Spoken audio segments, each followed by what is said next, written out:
Mr. Sherlock Holmes, who was usually very late in the mornings, save upon those not infrequent occasions when he was up all night, was seated at the breakfast table.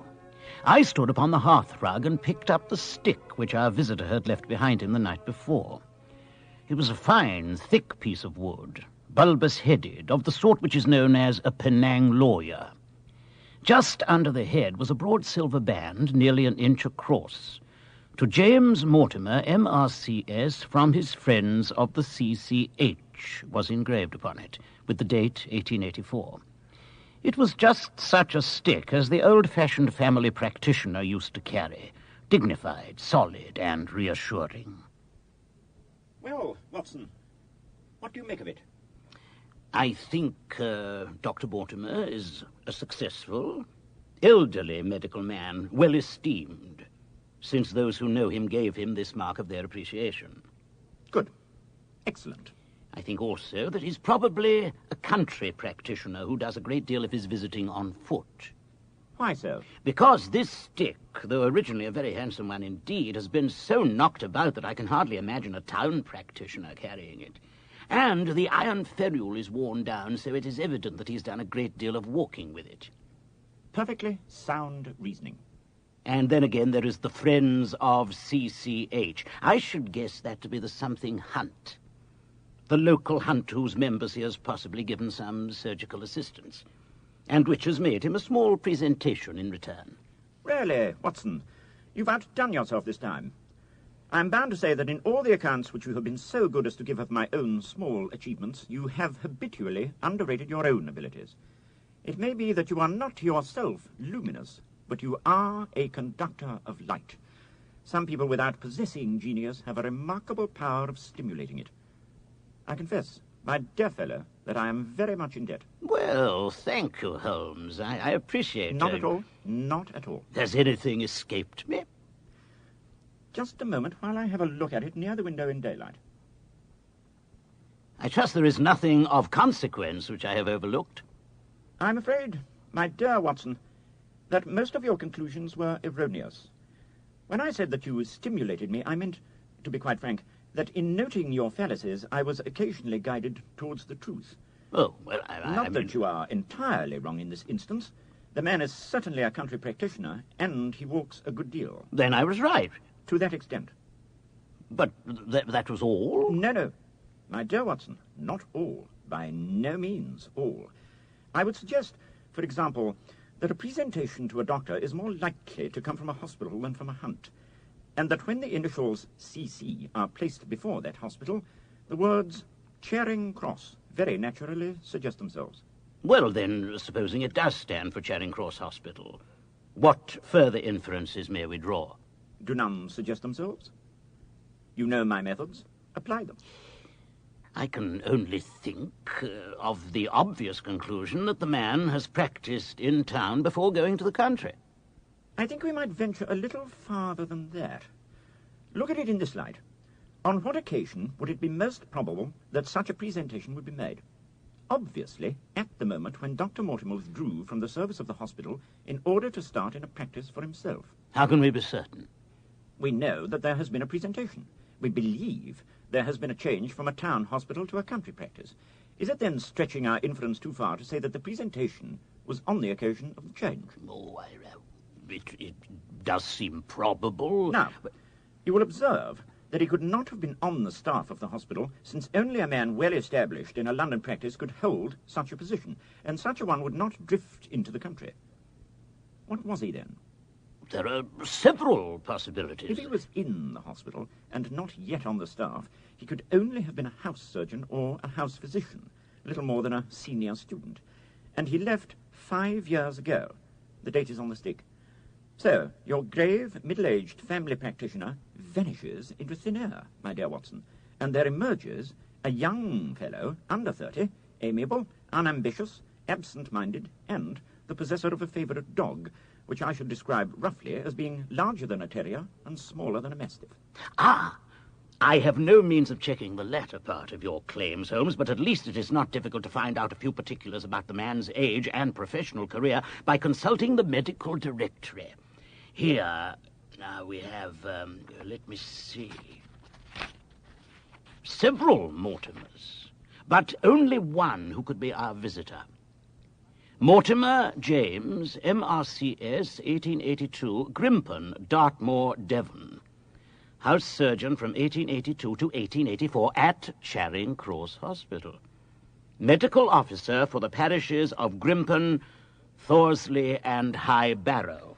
No mention of that local hunt, Watson, but a country doctor, as you so very astutely observed. I think that I am fairly justified in my inferences. As to the adjectives, I said, if I remember right, amiable, unambitious, and absent-minded. It is my experience that it is only an amiable man in this world who receives testimonials, only an unambitious one who abandons a London career for the country, and only an absent-minded one who leaves his stick and not his visiting card after waiting an hour in your room. And the dog? Has been in the habit of carrying this stick behind his master. Being a heavy stick, the dog has held it tightly by the middle, and the marks of his teeth are very plainly visible. The dog's jaw, as shown in the space between these marks, is too broad, in my opinion, for a terrier, and not broad enough for a mastiff. It may have been a... Yes. By Jove, it is a curly-headed spaniel. Oh, my dear fellow, how can you possibly be so sure of that? For the very reason that I see the dog himself on our very doorstep. And there is the ring of its owner. Now is the dramatic moment of fate, Watson. When you hear a step upon the stair which is walking into your life, and you know not whether for good or ill. Come in. My stick. I am so very glad. I was not sure whether I'd left it here or in the shipping office. I would not lose that stick for the world. A presentation, I see. Yes, sir. From Charing Cross Hospital? From one or two friends there on the occasion of my marriage. Dear, dear, that's bad. Why so? Only that you have disarranged our little deductions. Your marriage, you say? Yes, sir. I married and so left the hospital, and with it all hopes of a consulting practice. It was necessary to make a home of my own. Ah, come. We are not so far wrong, after all. And now, Dr. James Mortimer. Mr., sir, Mr. A humble MRCS. A man of precise mind, evidently. A dabbler in science, Mr. Holmes. A picker-up of shells on the shores of the great unknown ocean. I presume that it is Sherlock Holmes whom I am addressing? Your presumption is correct. And this is my friend, Dr. Watson. Glad to meet you, sir. And I am most delighted to meet you, sir. I came to you, Mr. Holmes, because I recognize that I am myself an impractical man, and because I am suddenly confronted with a most serious and extraordinary problem. I have in my pocket a manuscript. I observed it as you entered the room. It is an old manuscript. Early 18th century, unless it is a forgery. How can you say that, sir? You have presented an inch or two of it to my examination all the time you have been talking. It would be a poor expert who could not give the date of the document within a decade or so. You may possibly have read my little monograph upon the subject. I put that at 1730. The exact date is 1742. This family paper was committed to my care by Sir Charles Baskerville, whose sudden and tragic death some months ago created so much excitement in Devonshire. I may say that I was his personal friend as well as his medical attendant. He was a strong-minded man, shrewd, practical, and as unimaginative as I am myself. Yet he took this document very seriously, and his mind was prepared for just such an end as did eventually overtake him. May I see it? Of course. Yes. You will observe, Watson, the alternative use of the long S and the short. It is one of the indications which enable me to fix the date. If you had seen the line below, which says Baskerville Hall, 1742, you would have been more precise. Quite so, Watson. But we must always make do with what we have. It appears to be a statement of some sort, Mortimer. Yes, a legend which runs in the Baskerville family. But is it something more modern and practical upon which you wish to consult me? Most modern. A most practical, pressing matter, which must be decided within 24 hours. The manuscript is short and is intimately connected with the affair. With your permission, I will read to you. By all means, Mortimer, by all means.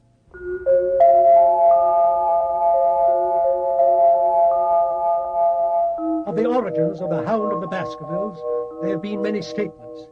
Yet as I come in a direct line from Hugo Baskerville, and as I have the story from my father, who also had it from his, I have set it down with all belief that it occurred, even as it is set forth here. And I would have you believe, my sons, that the same justice which punishes sin may also most graciously forgive it, and that no ban is so heavy but that by prayer and repentance it may be removed. Learn then from this story that those foul passions whereby our family has suffered so grievously may not be again loosed to our undoing. Know then that in the time of the Great Rebellion, this manor of Baskerville was held by Hugo, a most wild, profane, and godless man. It chanced that he became passionately enamored of the daughter of a yeoman who held lands near the Baskerville estate.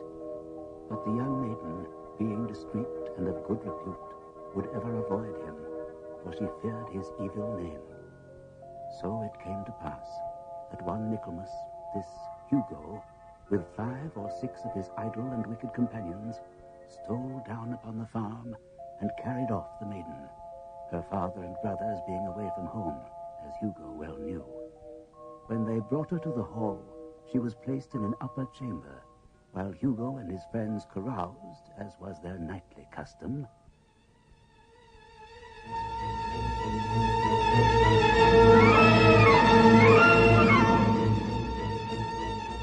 Come, let thy glasses tilt and be done with. I have other fish to fry. Thou art weary of our charms, I fear.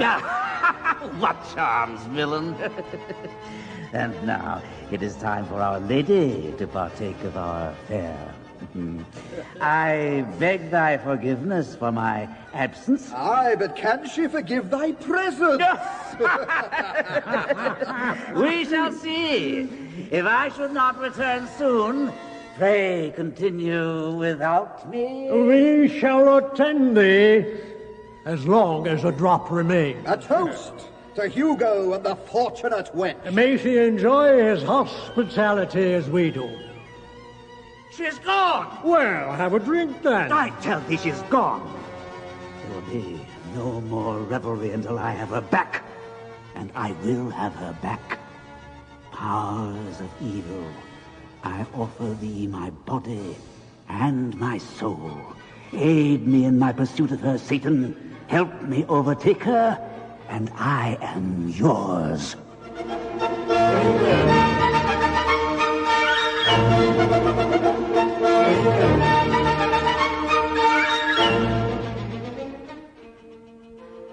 Hugo ran from the house, crying to his grooms that they should saddle his mare and unkennel his pack of hounds. Giving the hounds a kerchief of the maid's for her scent, he swung them to the line, and so off, full cry in the moonlight, over the moors. Now, for some space, the revellers stood agape, unable to understand all that had been done in such haste. But at length, some sense came back to their crazed minds, and the whole of them took horse and started in pursuit. They had gone a mile or two when they passed one of the night shepherds upon the moorlands, and they cried to him, Have you seen the hunt? I have seen the maid and the hounds upon her track, but I have seen more than that. For Hugo Baskerville passed me upon his black mare, and there ran mute behind him such a hound of hell as God forbid should ever be at my heels.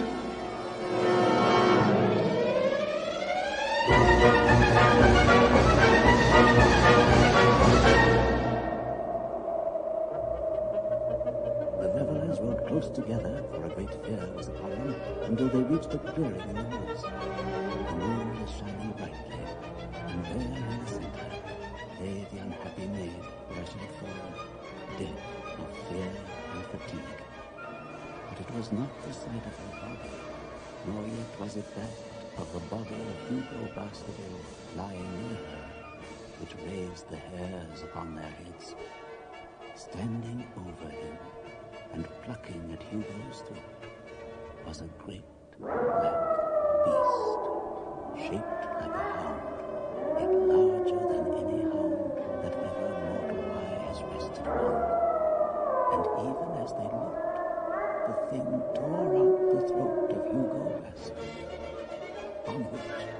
it turned its blazing eyes and dripping jaws upon them, they shrieked with fear and rode for dear life, still screaming, across the moor.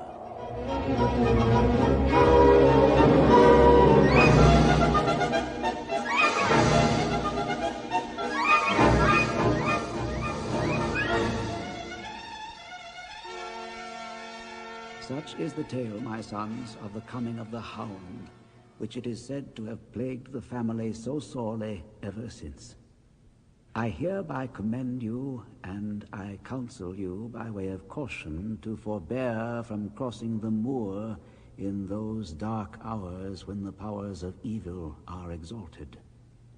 This from Hugo Baskerville To his sons Roger and John, with instructions that they say nothing thereof to their sister Elizabeth. Well, gentlemen, do you not find it interesting?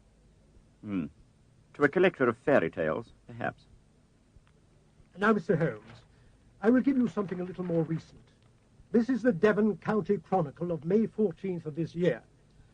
The circumstances connected with the death of Sir Charles Baskerville cannot be said to have been entirely cleared up by the inquest, but at least enough has been done to dispose of those rumors to which local superstition has given rise. There is no reason whatever to suspect foul play, or that death could be from any but natural causes. One fact which has not been explained is the statement of Barrymore, Sir Charles's butler, that his master's footprints altered their characteristics from the time he passed the moor gate, and that he appeared from thence onward to have been walking upon his toes. A gypsy horse dealer who was on the moor at the time declares that he heard cries but is unable to state from what direction they came. No signs of violence were to be discovered upon Sir Charles's person, and though the doctor's evidence pointed to an almost incredible facial distortion, so great that Dr. Mortimer refused at first to believe it was indeed his patient and friend who lay before him, it was explained that it is a symptom which is not unusual in cases of death from cardiac exhaustion. Those are the public facts, Mr. Holmes. Then let me have the private ones. In doing so, I am telling you that which I have not confided to anyone. One of my motives for withholding it from the coroner's inquiry is that a man of science shrinks from placing himself in the public position of seeming to endorse a popular superstition. But with you, there is no reason why I should not be perfectly frank. The moor is very sparsely inhabited, and those who live near each other are thrown very much together. For this reason, I saw a great deal of Sir Charles Baskerville, with the exception of Mr. Franklin of Laughter Hall and Mr. Stapleton, the naturalist who lives at Merripit House. There are no other men of education within miles. I fancy I knew him best since I was his physician as well as his friend. Within the last few months, it became increasingly plain to me that Sir Charles's nervous system was strained to the breaking point.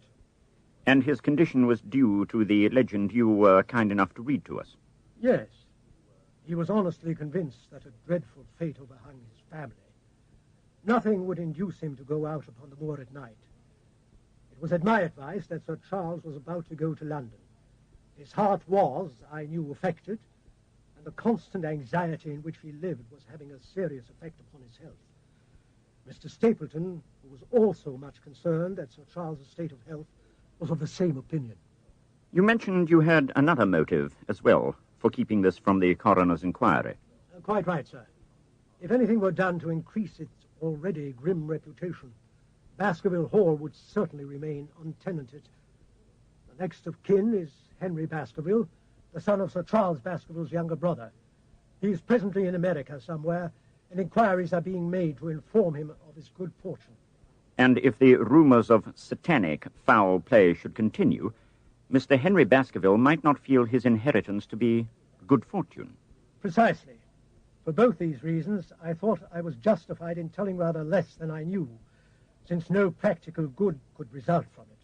But with you, there is no reason why I should not be perfectly frank. Then, by all means, be perfectly frank. Tell me the one crucial fact you've withheld so far. I will. Barrymore swore at the inquest that there were no traces upon the ground near the body. He did not observe any, but I did. Some little distance off, but fresh and clear. Footprints? Footprints. A man's or a woman's? Mr. Holmes, they were the footprints of a gigantic hound.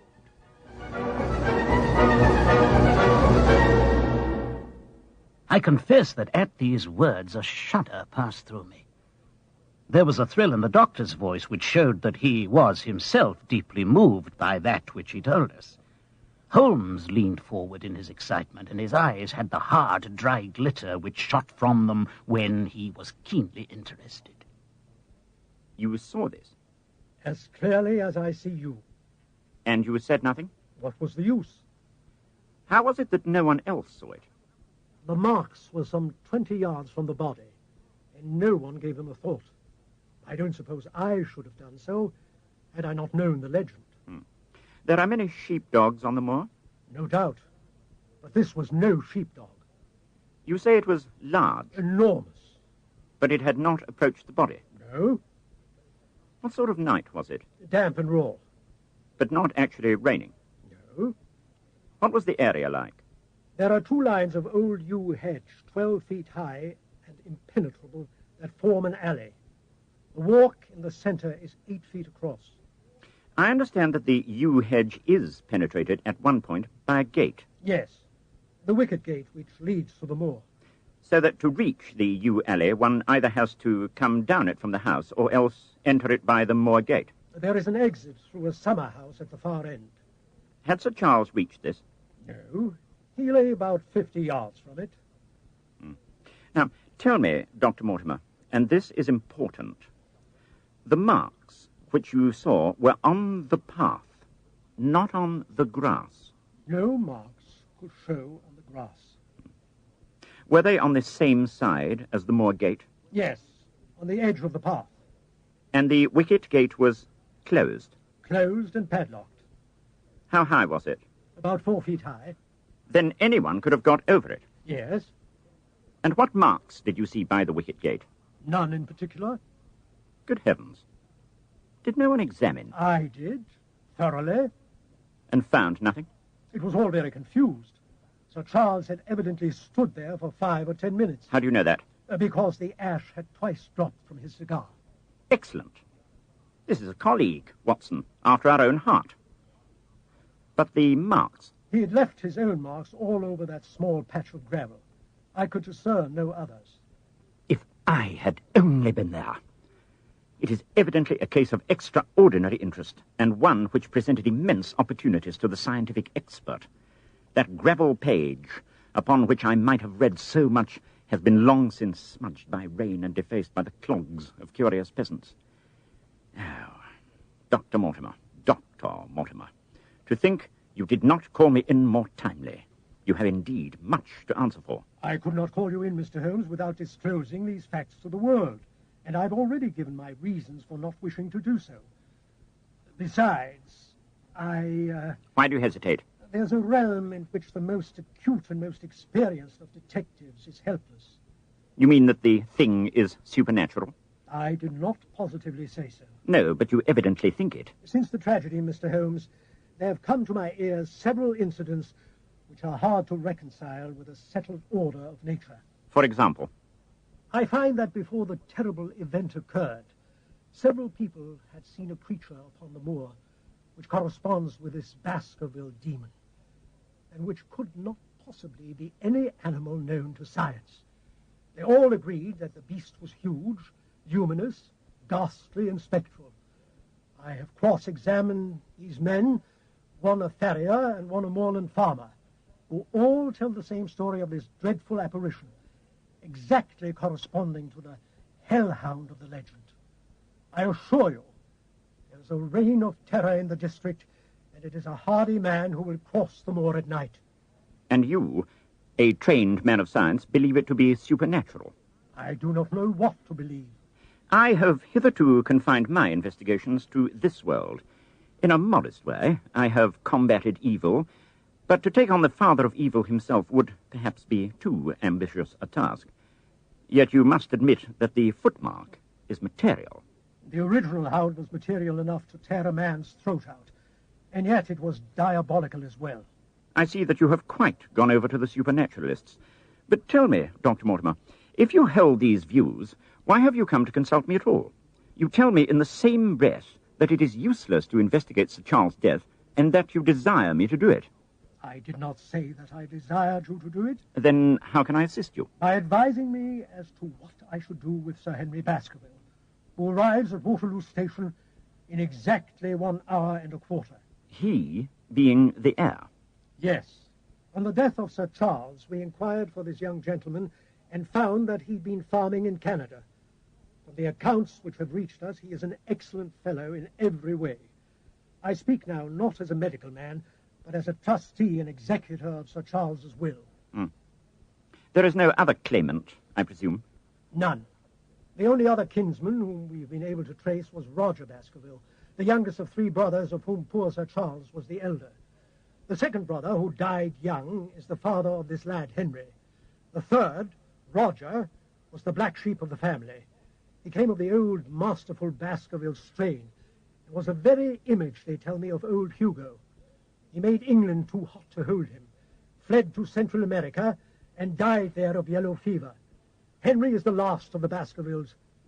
Now, Mr. Holmes, what would you advise me to do with him? Why should he not go to the home of his fathers? It seems natural, does it not?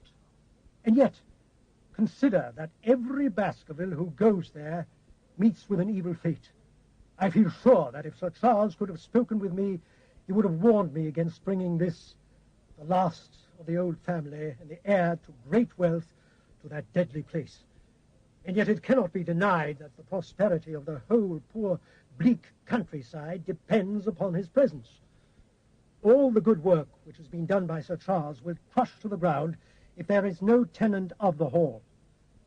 I fear lest I should be swayed too much by my own obvious interest in this matter, and that is why I bring the case before you, for your advice.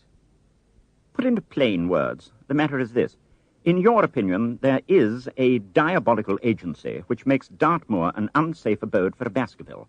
That is your opinion? At least I might go to the lengths of saying that there is some evidence that this may be so. Exactly. But surely, if your supernatural theory be correct, it could work, the young man evil in London as easy as in Devonshire. A devil with merely local powers is too inconceivable. You put the matter more flippantly, Mr. Holmes, than you could possibly do if you were brought into personal contact with these things. Your advice, then, as I understand it, is that the young man will be as safe in Devonshire as in London. He comes in 50 minutes. What would you recommend? I recommend, sir, that you take a cab, call off your spaniel, who is scratching at my front door, and proceed to Waterloo to meet Sir Henry Baskerville. And then? And then you will say nothing to him at all until I have made up my mind about the matter. How long will it take you to make up your mind? 24 hours. At 10 o'clock tomorrow, Dr. Mortimer. I will be much obliged to you if you will call upon me here, and it will be of help to my future plans if you will bring Sir Henry Baskerville with you. I will do so, Mr. Holmes. Only one more question. You say that before Sir Charles Baskerville's death, several people saw this apparition upon the moor. 3 people did. Did any see it after? I have not heard of any. Thank you. Good morning.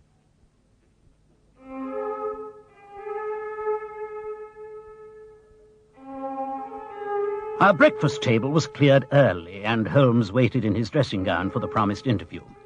Our clients were punctual to their appointment, for the clock had struck 10 when Dr. Mortimer was shown up, followed by the young baronet. The latter was a small, alert, dark-eyed man about 30 years of age, very sturdily built, with thick black eyebrows and a strong, pugnacious face.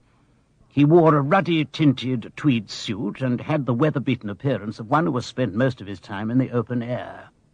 And yet there was something in his steady eye and the quiet assurance of bearing which indicated the gentleman.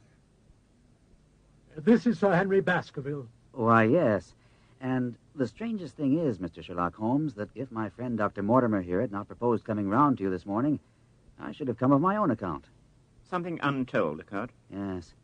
I understand that you think out little puzzles, and I've had one this morning which wants more thinking out than I'm able to give it. Pray, take a seat, Sir Henry. Now, what happened? Nothing of much importance, Mr. Holmes. Only a joke, as likely as not. It was this letter, if you can call it a letter, which reached me this morning. Who knew that you were going to the Northumberland Hotel? No one could have known. We only decided after I met Dr. Mortimer. But Dr. Mortimer was no doubt already stopping there. No, I'd been staying with a friend. There was no possible indication that we intended to go to this hotel. Someone seems to be very deeply interested in your movements. Your name and the hotel was printed in rough characters. It was postmarked Charing Cross and dated the preceding evening. The message leaves no room for interpretation. As you value your life or your reason, keep away from the moor. Strange that only the word moor was printed in ink. The entire matter is strange, Mr. Holmes. Perhaps you will tell me what in thunder is the meaning of that, and who it is that takes so much interest in my affairs. What do you make of it, Dr. Mortimer? You must allow that there is nothing supernatural about this, at any rate. No, but it might very well come from someone who was convinced that the business is supernatural. What business? It seems to me that you gentlemen know a great deal more than I do about my own affairs. You shall share our knowledge before you leave this room, Sir Henry, I promise you that. We will confine ourselves for the present, with your permission, to this very interesting document, which must have been put together and posted yesterday evening. Have you yesterday's Times, Watson? It so happens I have it here. Might I trouble you for it? The inside page, please, with the leading articles. Thank you, old thing. Capital article on free trade. Permit me to give you an extract from it. You may be cajoled into imagining that your own special trade or your own industry will be encouraged by a protective tariff, but it stands to reason that such legislation must, in the long run, keep away wealth from the country, diminish the value of our imports, and lower the general conditions of life in this island. What do you think of that? Don't you think that is an admirable sentiment? I don't know much about tariff, but it seems to me we've got a bit off the trail so far as that note is concerned. On the contrary. I think we are particularly hot upon the trail, Sir Henry. Watson knows more about my methods than you do, but I fear that even he has not quite grasped the significance of this sentence. No, I confess that I see no connection. And yet, my dear Watson, there is so very close a connection that the one is extracted out of the other.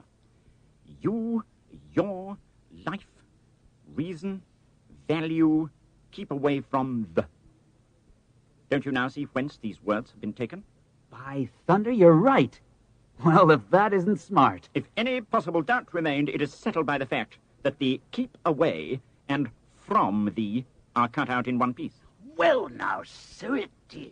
Really, Mr. Holmes, this exceeds anything which I could have imagined. I could understand anyone saying that the words were from a newspaper, but that you should name which and add that it came from a leading article is really one of the most remarkable things which I've ever known. How did you do it? I presume, Doctor, that you could tell the skull of an Indian from that of an Eskimo. Most certainly. But how? Because that is my special hobby. The differences are obvious. The supraorbital crest, the facial angle, the maxillary curve. But this is my special hobby, and the differences are equally obvious. There is as much difference to my eyes between the leaded bourgeois type of a Times article and the slovenly print of an evening halfpenny as there could be between your Indian and Eskimo. These words could have been taken from nothing else but the Times. And since it was done yesterday, the probability was that we should find the words in yesterday's issue. So far as I can follow you then, Mr. Holmes, someone cut this message with the scissors. Nail scissors. You can see that it was a very short-bladed scissors, since the cutter had to take 2 snips over the words, keep away. That is so. Someone then cut out the message with a pair of short-bladed scissors, pasted it with Gum. With gum onto the paper. But I want to know why the word moor should have been written. Because he could not find it in print. The other words were all simple and might be found in any issue, but moor would be less common. Why, of course, that would explain it. Have you read anything else in this message, Mr. Holmes? I am almost certain that this address has been written in an hotel. How in the world can you say that? If you examine it carefully, you will see that the pen and the ink have given the right trouble. The pen has spluttered twice in a single word and run dry 3 times in a short address, showing that there was very little ink in the bottle. A private pen or ink bottle is seldom allowed to be in such a state, but you know it is rare to get anything else in a hotel. Yes, I have very little hesitation in saying that could we examine the waste paper baskets of the hotels around Charing Cross until we found the remains of the mutilated Times, we could lay our hands upon the person who sent this singular message. I think we have drawn as much as we can from this curious letter. And now, Sir Henry, has anything else of interest happened to you since you've been in London? Why, no, Mr. Holmes, I think not. You have not observed anyone follow or watch you? I seem to have walked right into the thick of a dime novel. Why in thunder should anyone follow or watch me? We're coming to that. You have nothing else to report to us before we go into this matter? It depends upon what you think worth reporting. I don't know much of British life yet. I've spent most of my time in the States and Canada. But I hope that to lose one of your boots is not a part of the ordinary routine here. You have lost one of your boots? My dear Sir Henry, it is only mislaid. You will find it when you return to the hotel. What is the use of troubling Mr. Holmes with such trifles? Well, he asked me for anything outside the ordinary routine. Exactly. However foolish the incident may seem. How did it happen? I put both my boots outside my door last night, and there was only one this morning. I could get no sense out of the chap who cleans them. The worst part is I had just purchased the pair last night at the Strand, and I have never had them on. If you have never worn them, why did you put them out to be cleaned? They were tan boots and had never been varnished. Did you purchase anything else? I did a good deal of shopping. Dr. Mortimer took me around. You see, if I am to be squire down there, I must dress the part. I've got a little careless in my ways back in the West. It seems a singularly useless thing to steal. I confess that I share Dr. Mortimer's view that it will not be long before the missing boot is found. And now, gentlemen, it seems to me that I have spoken quite enough about the little I know. It is time you kept your promise and gave me a full account of what we are all driving at. Your request is a very reasonable one. Dr. Mortimer, I think you could not do better than to tell your story as you told it to us.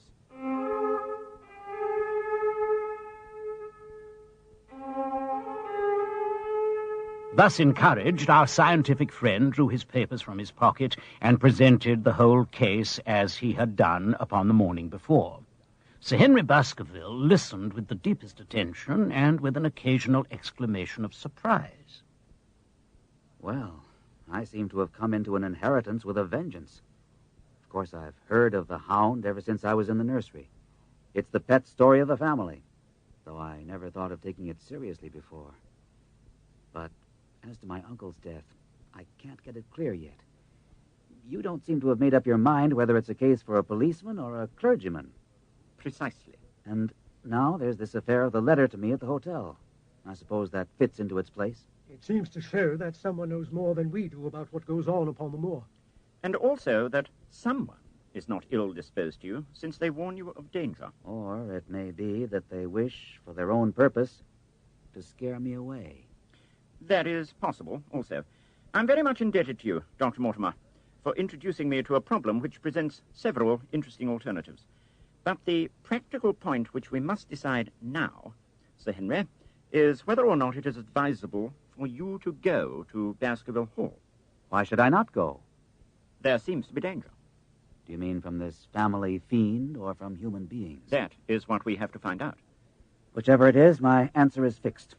There is no devil in hell, Mr. Holmes, and no man on earth who can prevent me from going to the home of my own people.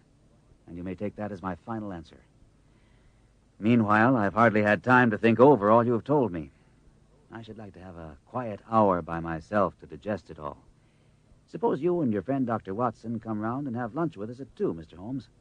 I'll be able to tell you more clearly then how this thing strikes me. Is that convenient to you, Watson? Perfectly. Then you may expect us. Shall I have a cab called? I'd prefer to walk. This affair has flurried me rather. I shall join you in a walk with pleasure, Sir Henry. Then we meet again at 2 o'clock. Au revoir, and good morning.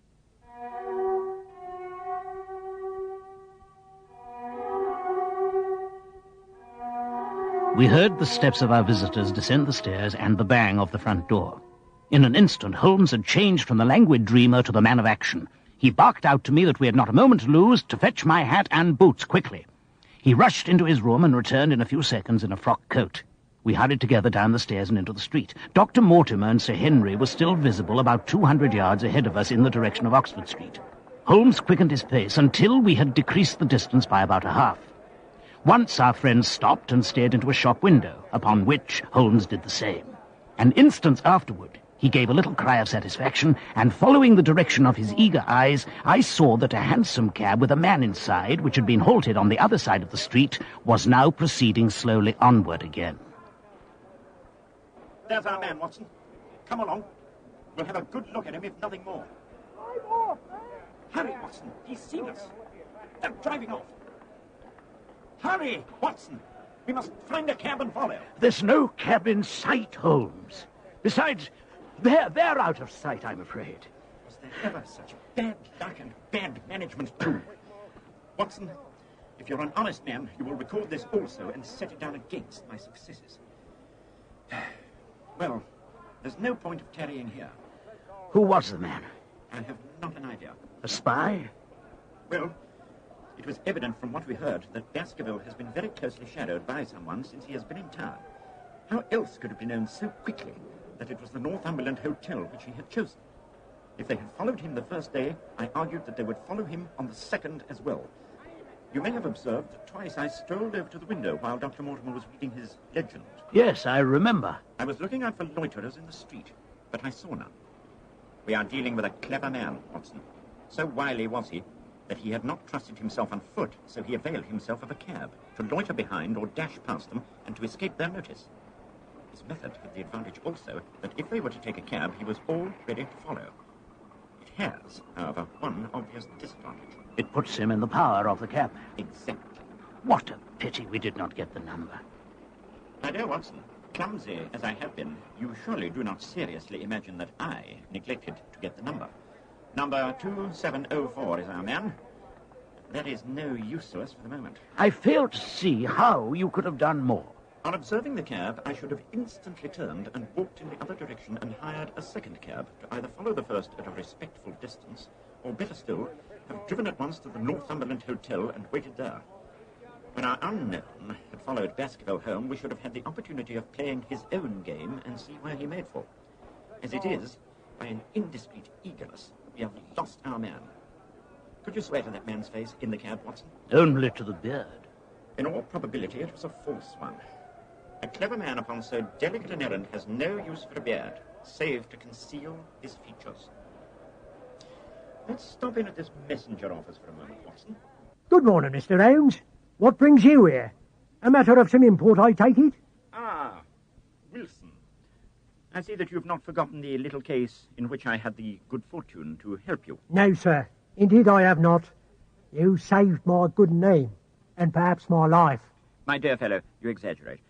I have some recollection that you had among your boys a lad named Cartwright, who showed some ability during the investigation. Yes, sir. He's still with us. Could you call him? Thank you. And I should be glad to have change of this £5 note. Cartwright! Cartwright! You want me, sir? Mr. Holmes. Good to see you again, Cartwright. Do you have the hotel directory handy? Yes, sir. There are the names of 23 hotels listed in the Charing Cross area. I want you to visit each of them in turn. Yes, sir. You will begin, in each case, by giving the outside porter 1 shilling. Here are 23 shillings. Yes, sir. You will tell him that you want to see the waste paper of yesterday. You will say that an important telegram has miscarried and that you are looking for it. You understand? Yes, sir. But what you are really looking for is the center page of the Times, with some holes cut in it with scissors. Here is a copy of the Times. It is this page in question. You could easily recognize it, could you not? I can. The odds are enormously against your finding it, so don't feel badly if you fail. Here are 10 extra shillings in case of emergencies. Let me have a report by wire at Baker Street before evening.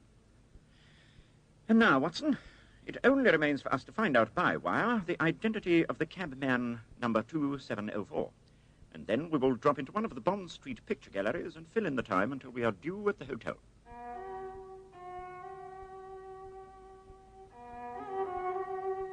Sherlock Holmes had, in a very remarkable degree, the power of detaching his mind at will.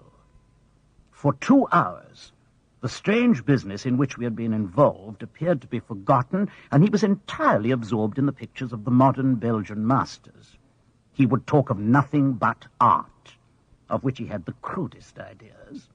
From our leaving the gallery until we found ourselves at the Northumberland Hotel, he inquired of Sir Henry at the desk.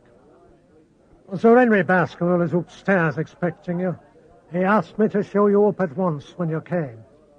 Have you any objection to my looking at your register? Not in the least. I see that there were only 2 names added after Sir Henry's. That's correct. Mr. Theophilus Johnson and family of Newcastle, and Mr. Oldmore, maid of High Lodge, Elton. Surely that must be the same Johnson whom I used to know. A lawyer, is he not? Grey-haired and walks with a limp? No, sir. This is Mr. Johnson, a Colon, a very active gentleman, not older than yourself. Surely you're mistaken about his trade. No, sir.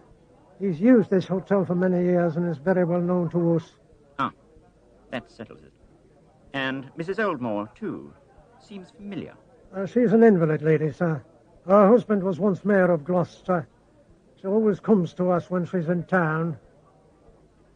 Hello, my dear fellow. What on earth's the matter? Well, it seems to me they're playing me for a sucker in this hotel. They'll find they've started in to monkey with the wrong man unless they're careful. By thunder, if that chap can't find my missing boot, there will be trouble. Sir Henry... First, my brown boot disappeared, and now an old black one. You don't mean another boot is missing? That's just what I do mean to say. I only had 3 pairs in the world. The new brown, the old black, and the patent leathers, which I'm wearing. Last night, they took one of my brown ones, and today they have sneaked one of the black. Well, have you got it? Speak out, man, and don't stand there staring. I've made inquiry all over the hotel, but I can hear no word of it. Well, either the boot comes back before sundown, or I'll see the manager and tell him that I go straight out of this hotel. It shall be found, sir. I promise you that if you will have a little patience, it will be found. Mind it is. For it's the last thing of mine that I'll lose in this den of thieves.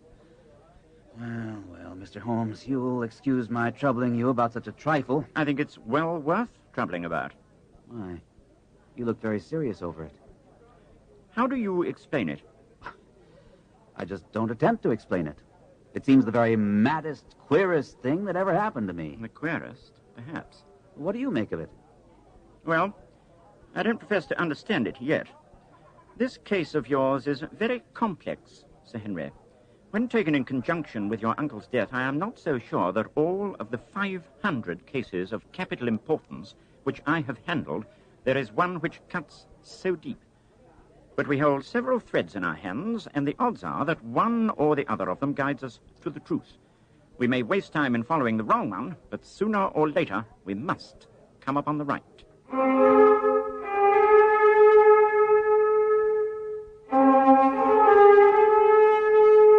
We had the desk clerk call Dr. Mortimer and ask him to join us in the hotel's dining room. The luncheon was particularly pleasant because we refrained from discussing the business which brought us together. It was in the private sitting room to which we afterward repaired that we finally faced up to matters at hand. Holmes asked Sir Henry what his intentions were. To go to Baskerville Hall. And when? At the end of the week. On the whole, I think your decision is a wise one. I have ample evidence that you're being dogged in London, and amid the millions of this great, great city, it is difficult to discover who these people are or what their object can be. If their intentions are indeed evil, they might do you mischief, and we should be powerless to prevent it. You did not know, Dr. Mortimer, that you were followed this morning from my house? Followed? By whom? That, unfortunately, is what I cannot tell you. Have you among your acquaintances in Dartmoor any man with a full black beard? Let me see. Why, yes, of course. Barrymore, Sir Charles's butler, is a man with a full black beard. Ha! Where is Barrymore? He is in charge of the hall. We had best ascertain if he is really there, or by any possibility he might be in London. How can you do that? We shall send a message by telegraph to Barrymore asking if all is ready for Sir Henry. What is the nearest telegraph office? Grimpen. Good. We will send a second telegram to the postmaster at Grimpen, stating, telegram to Mr. Barrymore to be delivered into his own hand. If absent, please return wire to Sir Henry Baskerville, Northumberland Hotel. That should let us know before evening whether Barrymore is at his post in Devonshire or not. By the way, Dr. Mortimer, who is this Barrymore, anyhow? He's the son of the old caretaker who is dead. They have looked after the hall for 4 generations now. So far as I know, he and his wife are as respectable a couple as any in the country. At the same time, it's clear enough that so long as there are none of the family at the Hall, these people have a mighty fine home and nothing to do. That is true. Did Barrymore profit at all by Sir Charles's will? He and his wife had £500 each. Did they know that they would receive this? Yes. Sir Charles was very fond of talking about the provisions of his will. That is very interesting. I hope that you do not look with suspicion upon everyone who received a legacy from Sir Charles, for I also had £1,000 left to me. Indeed. And anyone else? There were many insignificant sums to individuals and a large number of public charities. The residue all went to Sir Henry. And how much was the residue? £740,000. I had no idea that so gigantic a sum was involved. Sir Charles had the reputation of being rich, but we did not know how very rich he was until we came to examine his securities. The total value of the estate was close on to £1 million. Dear me. It is a stake for which a man might well play a desperate game. One more question, Dr. Mortimer. Supposing that anything happened to our young friend here, you will forgive the unpleasant hypothesis, who would inherit the estate? Since Roger Baskerville, Sir Charles's younger brother, died unmarried, the estate would descend to the Desmonds, who are distant cousins. James Desmond is an elderly clergyman in Westmoreland. Thank you. These details are all of great interest. Have you met Mr. James Desmond? Yes.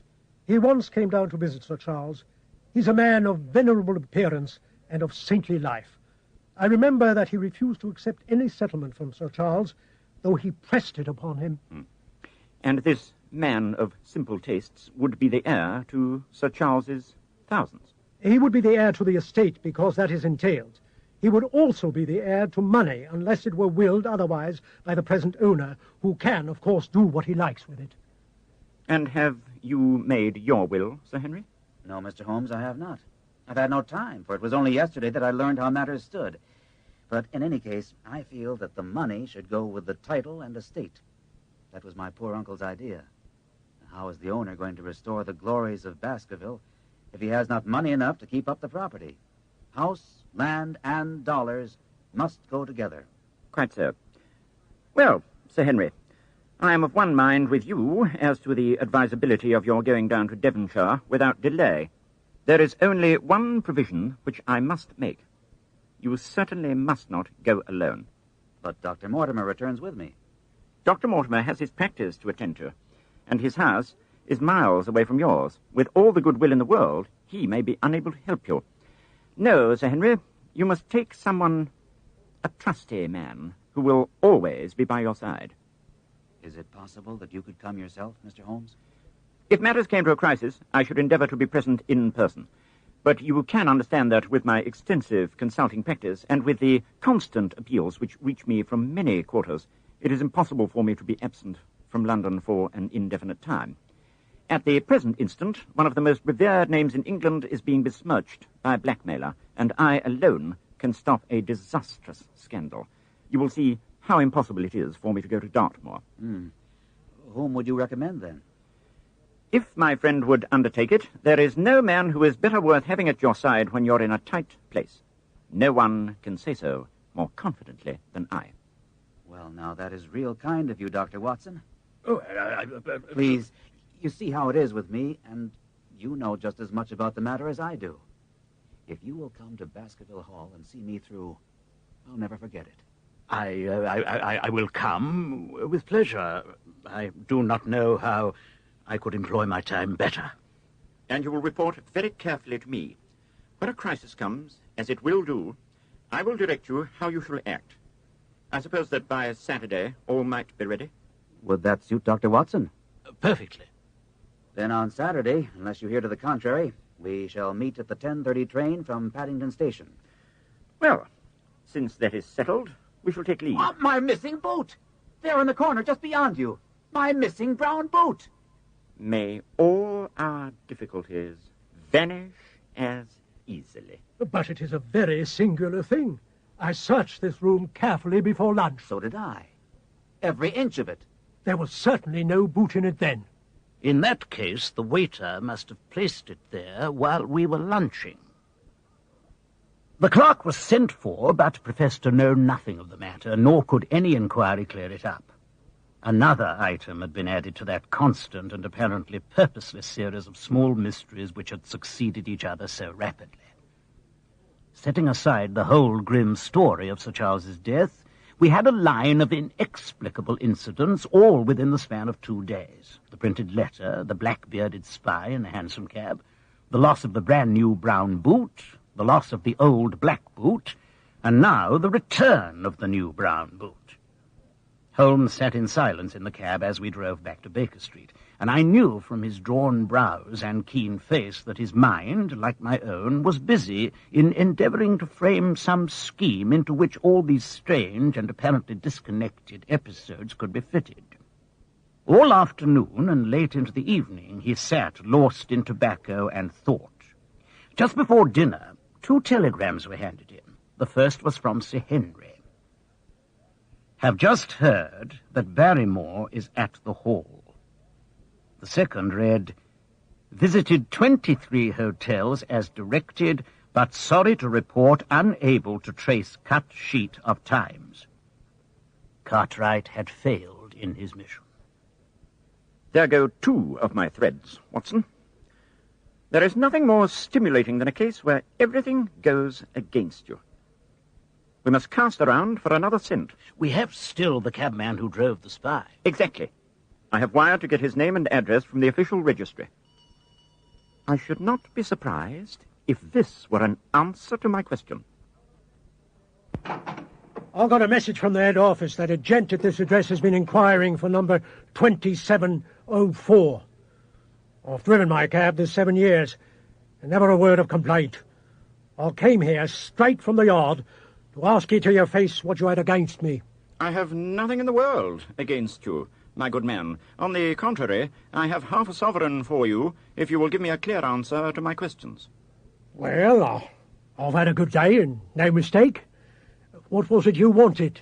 First of all, your name and address, in case I want you again. John Clayton, 3 Turpery Street, the Borough. My cab is out of Shipley's Yard near Waterloo Station. Now, Clayton, tell me all about the fair who came and watched this house at 10 o'clock this morning and afterwards followed the 2 gentlemen down Regent Street. Why, there's no good my telling you things, for you seem to know as much as I do already. The truth is that the gentleman told me that he was a detective and that I was to say nothing about him to anyone. My good fellow, this is a very serious business, and you may find yourself in a pretty bad position if you try to hide anything from me. You say that your fare told you he was a detective? Yes, he did. When did he say this? When he left me. Did he say anything more? He mentioned his name. Oh, he mentioned his name, did he? That was imprudent. What was the name he mentioned? His name was Mr. Sherlock Holmes.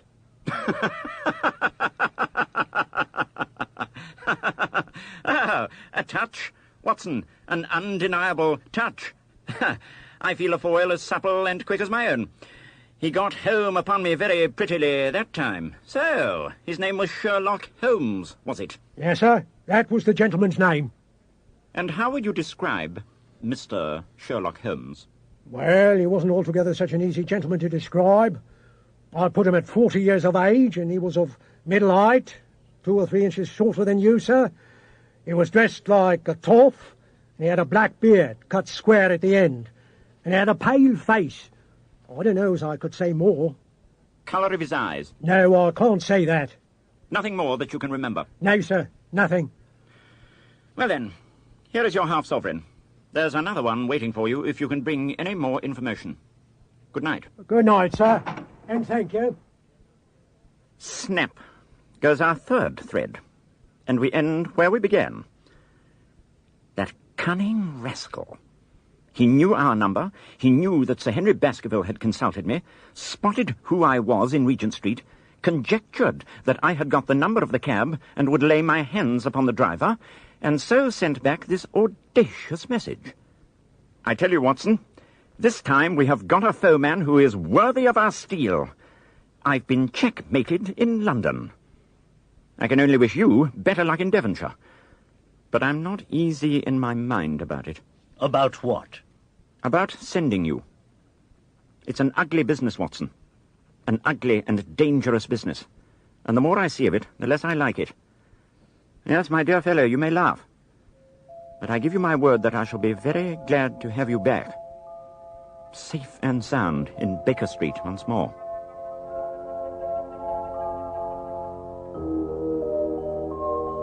Sir Henry Baskerville and Dr. Mortimer were ready upon the appointed day, and we started, as arranged, for Devonshire. Holmes drove with me to the station and gave me his last parting injunctions and advice. Our friends had already secured a first-class carriage and were waiting for us upon the platform. I joined them as Holmes asked Dr. Mortimer, Have there been any other incidents? No, we have no news of any kind. I can swear to one thing. We've not been shadowed during the last 2 days. We've never gone off without keeping a sharp watch, and no one could have escaped our notice. You have always kept together, I presume. Except yesterday afternoon. I usually give up 1 day to pure amusement when I come to town, so I spent it at the Museum of the College of Surgeons. And I went to look at the folk in the park, but we had no trouble of any kind. It was imprudent, all the same. I beg, Sir Henry, that you will not go about alone. Some great misfortune will befall you if you do. Did you find the other boot? No, sir. It is gone forever. Indeed. That is very interesting. Watson, I will not bias your mind by suggesting theories or suspicions. I wish you simply to report facts in the fullest possible manner to me. What sort of facts? Anything which may seem to have a bearing, however indirect, upon the case. Especially the relations between Sir Henry and his neighbours. One thing only appears to be certain, and that is Mr. James Desmond, who is the next heir, is an elderly gentleman of a very amiable disposition, so that this persecution does not arise from him. He can be eliminated from our calculations. But there remains the people who will actually surround Sir Henry upon the moor. Would it not be well to get rid of this Barrymore couple? By no means. If they are innocent, it would be a cruel injustice, and if they are guilty, we should be giving up all chance of bringing it home to them. No. We will preserve them upon our list of suspects. Groom at the Hall, 2 moorland farmers, if I remember right, the naturalist, Stapleton and his sister, Mr. Frankland of Lafter Hall, who is also an unknown factor, and 1 or 2 other neighbours. These are the folks who must be your very special study. You haven't mentioned me or my wife. So I haven't.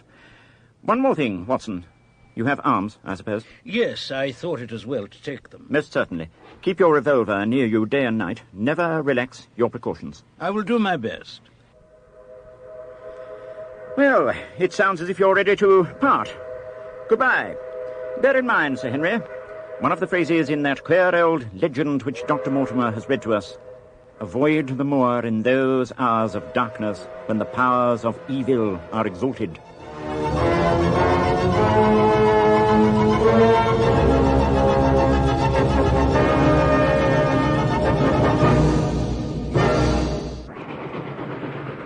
The journey was a swift and pleasant one.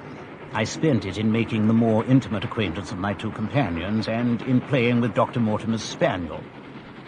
The train pulled up at a small wayside station, and we all descended.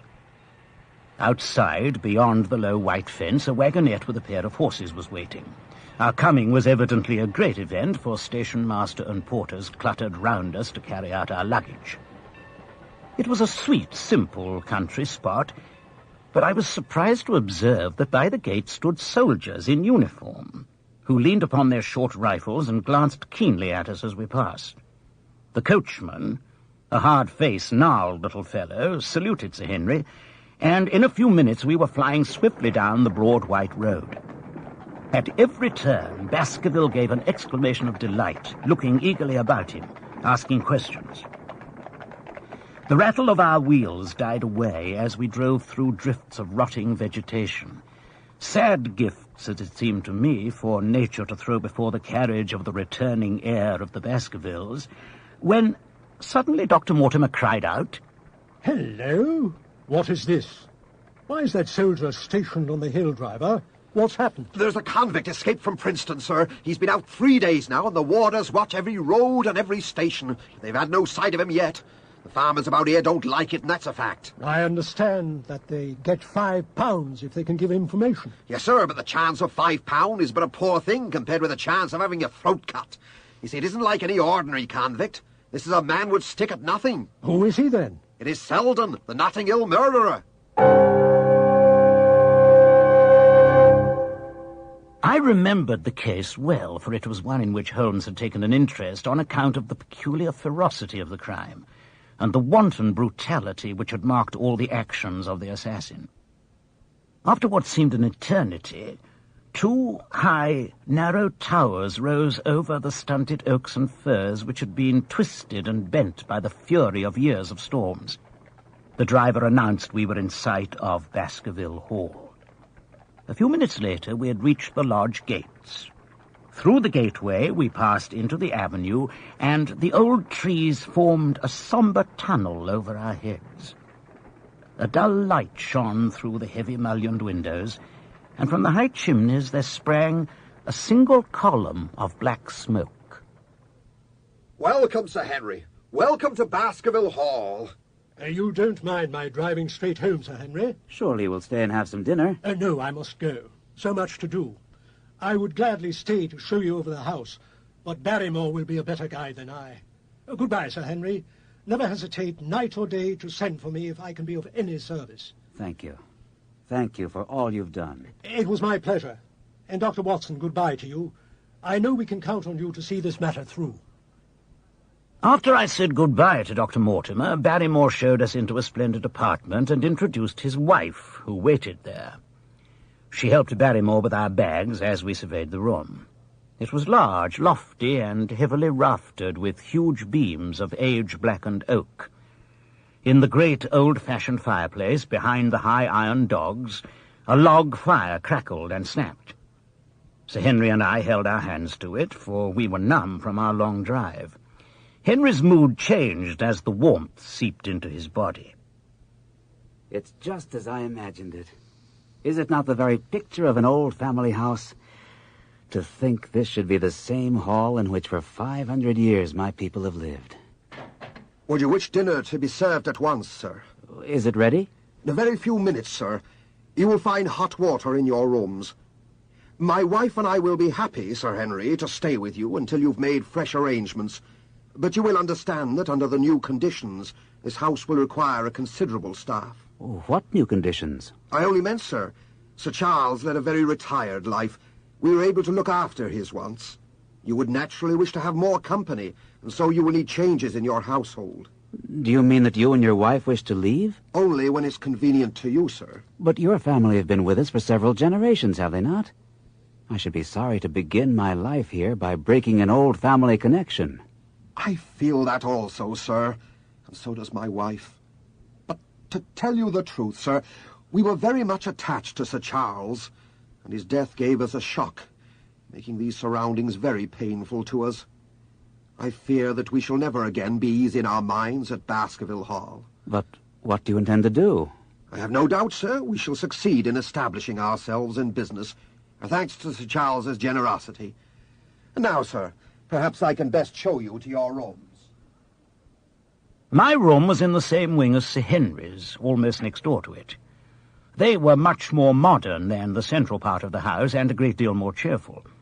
The dining room, which opened out of the hall, was a place of shadow and gloom. We talked a little over dinner, and I, for one, was glad when the meal was over. Sir Henry was obviously of the same mind, for he decided to retire early. I heartily concurred.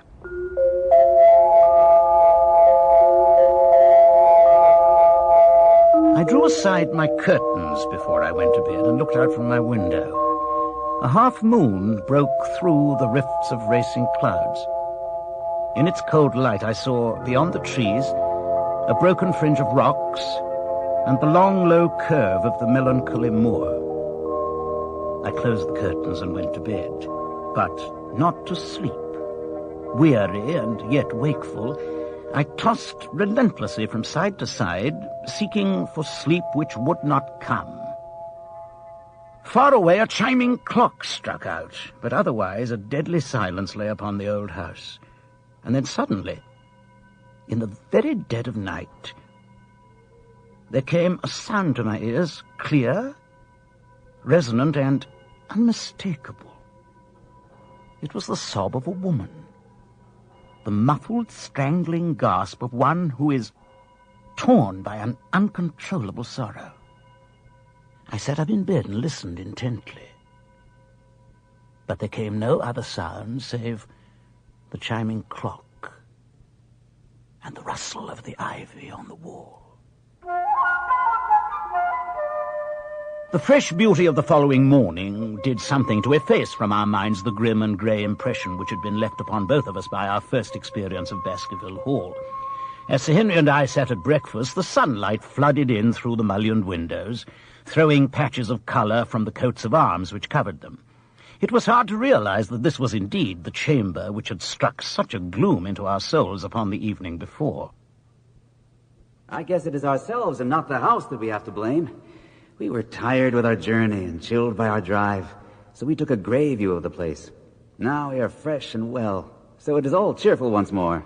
And yet it was not entirely a question of imagination. Did you, for example, happen to hear someone, a woman, I think, sobbing in the night?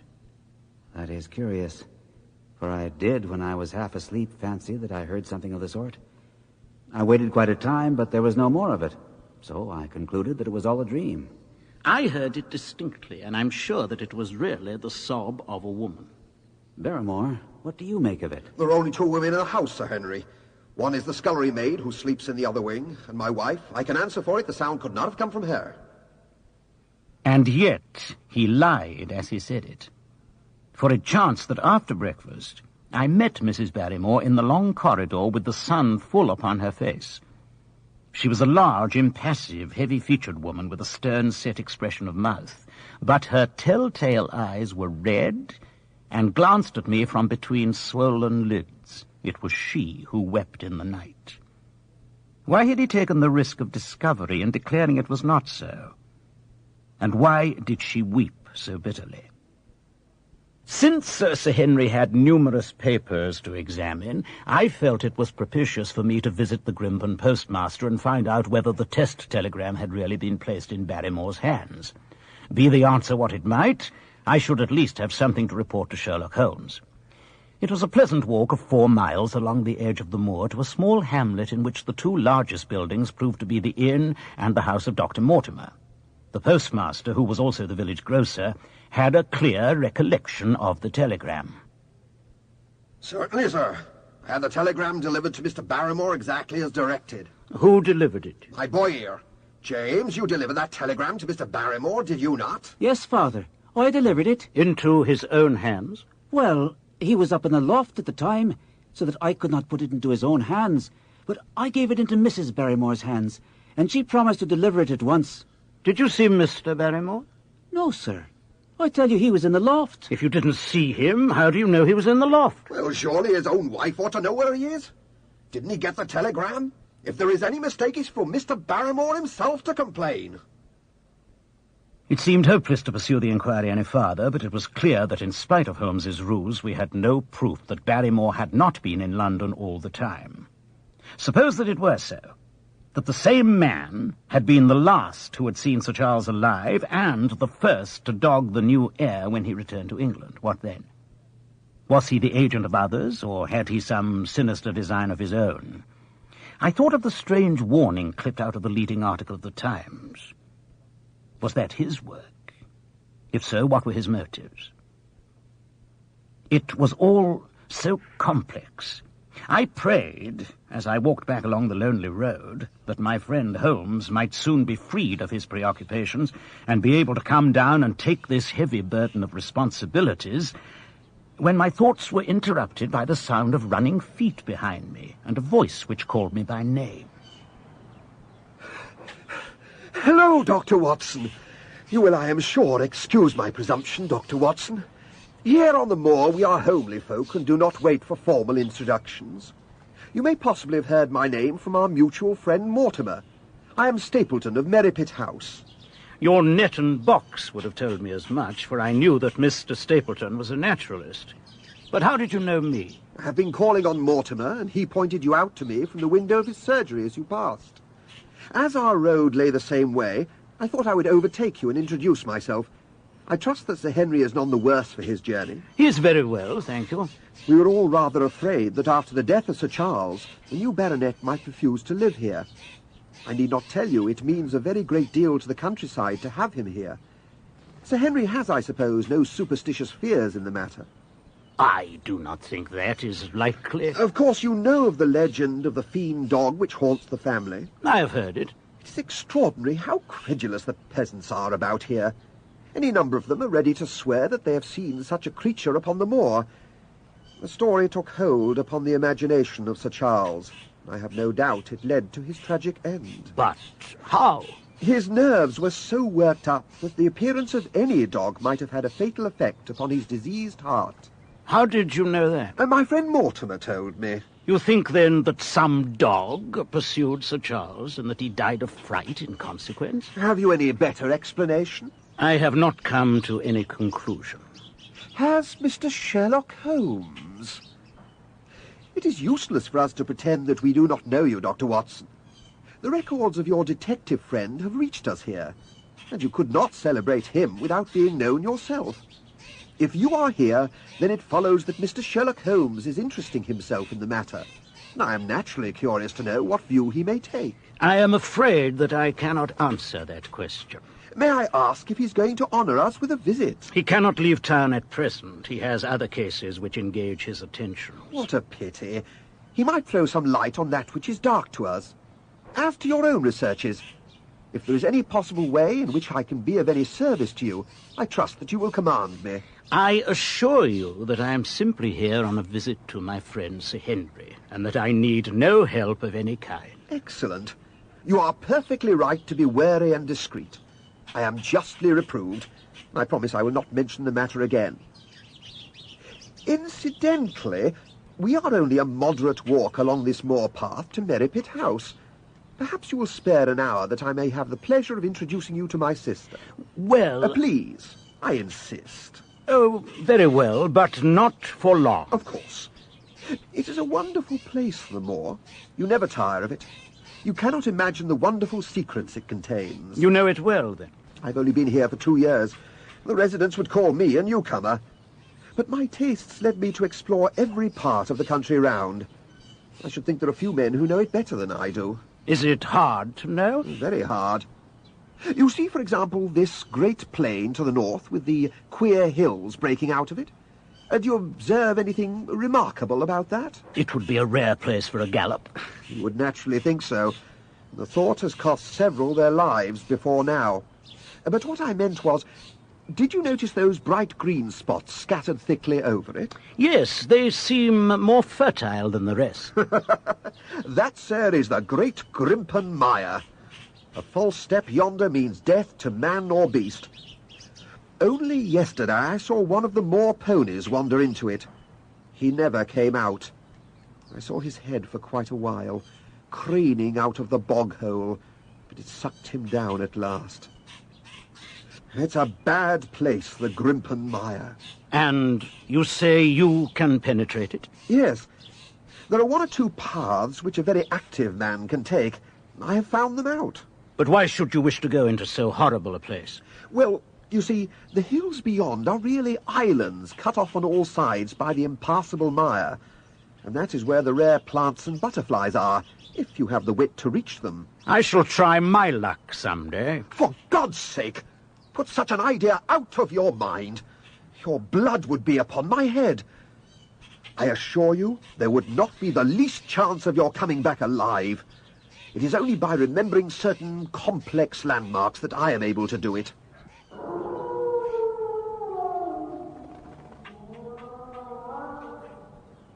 Good heavens! What on earth is that? Queer place, the moor. But what is it, man? The peasants say it is the Hound of the Baskervilles calling for its prey. I've heard it once or twice before, but never quite so loud. You are an educated man, Stapleton. You don't believe such nonsense as that. What do you think is the cause of so strange a sound? Bogs make queer noises sometime. It's the mud settling, or the water rising, or something. No, that was a living voice. Well, perhaps it was. Did you ever hear a bittern booming? No, never. It's a very rare bird, practically extinct in England now. But all things are possible upon the moor. Yes. I should not be surprised to learn that what we have heard is the cry of the last of the bitterns. It's the weirdest, strangest sound I ever heard. I'm inclined to agree. Yes, this is rather an uncanny place altogether. Look at the hillside there. What do you make of those grey circular rings of stone? What are they? The homes of our worthy ancestors. Prehistoric man has lived thickly on the moor, and as no one in particular has lived there since, we find all his arrangements exactly as he left them. These are his wigwams with the roofs off. You can even see his hearth and his couch if you have the curiosity to go inside. When was it inhabited? Neolithic man, no date. What did he do? Grazed his cattle on these slopes, and he learned to dig for tin when the bronze sword began to supersede the stone axe. Look at the great trench in the opposite hill. That is his mark. Yes, you'll find some very singular points about the moor. Oh, excuse me an instant. It is surely a cyclopedes. A small fly or moth had fluttered across our path, and in an instant Stapleton was rushing with extraordinary energy and speed in pursuit of it.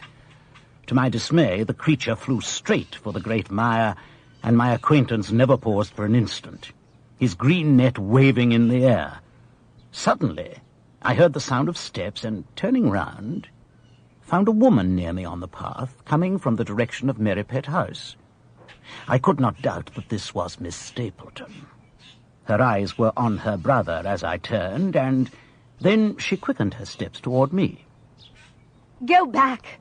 Go straight back to London instantly. Why should I go back? I cannot explain, but for God's sake do what I ask. Go back and never set foot on the moor again. But I've only just come. Man, can you not tell when a warning is for your own good? Go back to London. Start tonight. Get away from this place at all costs. Hush, my brother is coming. Not a word of what I've said. Would you mind getting that orchid for me, there among the mare's tails yonder? We are very rich in orchids on the moor, though of course you are rather late to see the beauties of the place. Hello, Beryl. Well, hello, Jack. You are very hot. What creature have you been pursuing? A cyclopedes. He is very rare and seldom found in the late autumn. What a pity I should have missed him. You have introduced yourself, I can see. Yes, I was telling Sir Henry that it is rather late for him to see the true beauty of the moor. I say, who do you imagine this gentleman is, Beryl? Sir Henry Baskerville, of course. No, only a humble commoner. But his friend. My name is Dr. Watson. We seem to have been talking at cross purposes. Dr. Watson, you will forgive my mistake. Of course, dear lady. And you will come on and see Merripet House. As I explained to your brother, I can't just now, but I surely will... That will give us great pleasure. You must be thinking this is a queer spot to choose to live. Oh, no, my And dear. yet we manage to make ourselves fairly happy. Do we not, Beryl? Quite happy. It's a great change, however. I had a school in the North Country until a serious epidemic broke out, and 3 of the boys died. The school never recovered from the blow, and much of my capital was irretrievably swallowed up. And yet, if it were not for the loss of the charming companionship of the boys, I could rejoice over my misfortune, for with my strong tastes for botany and zoology, I find an unlimited field of work here. We are not dull here, Dr. Watson, are we, Beryl? No. I am never dull. We have books, we have our studies, and we have interesting neighbours. Dr. Mortimer is a most learned man, and poor Sir Charles was also an admirable companion. We knew him well, and miss him more than I can tell. Do you think that I should intrude if I were to call this afternoon and make the acquaintance of Sir Henry? I am sure that he would be delighted. Good. Then I shall see you later. Goodbye for now. Yes. Goodbye, Dr. Watson. And you will forgive the stupid mistake I made thinking you were Sir Henry. It has already been forgotten, my dear Miss Stapleton.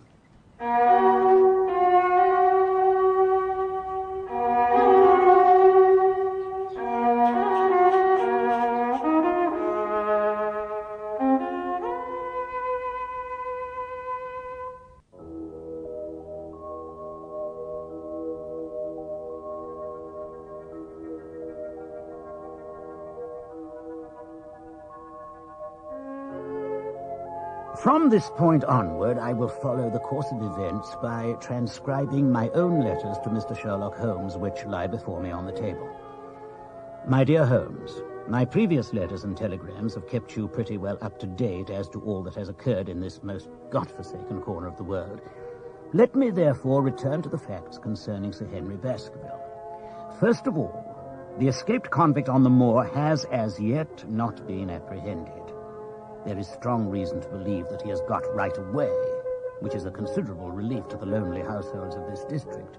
We are 4 able-bodied men in this household, so that we could take good care of ourselves.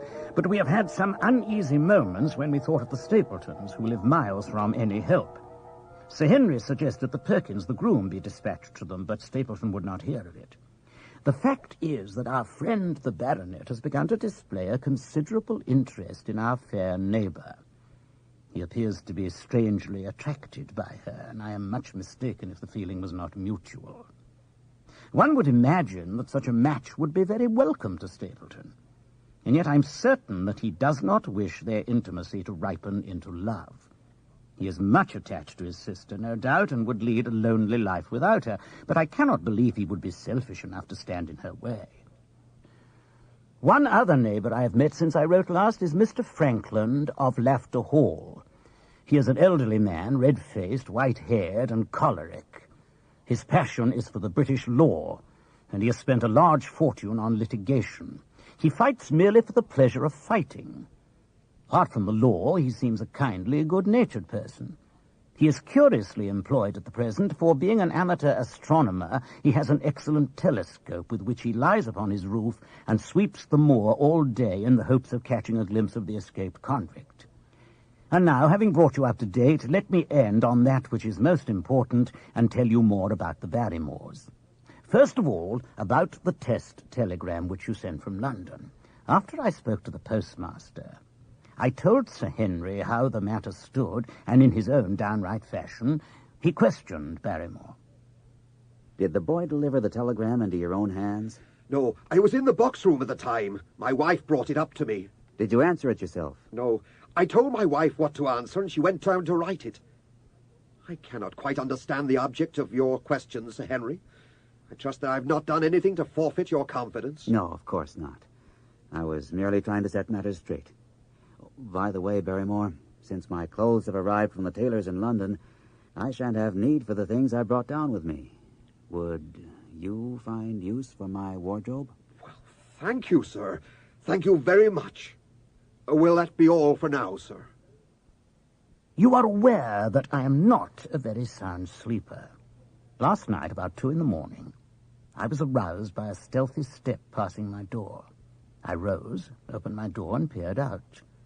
A long black shadow trailed down the corridor, thrown by a man who walked softly down the passage with a candle held in his hand. I could merely see the outline, but his height told me it was Barrymore.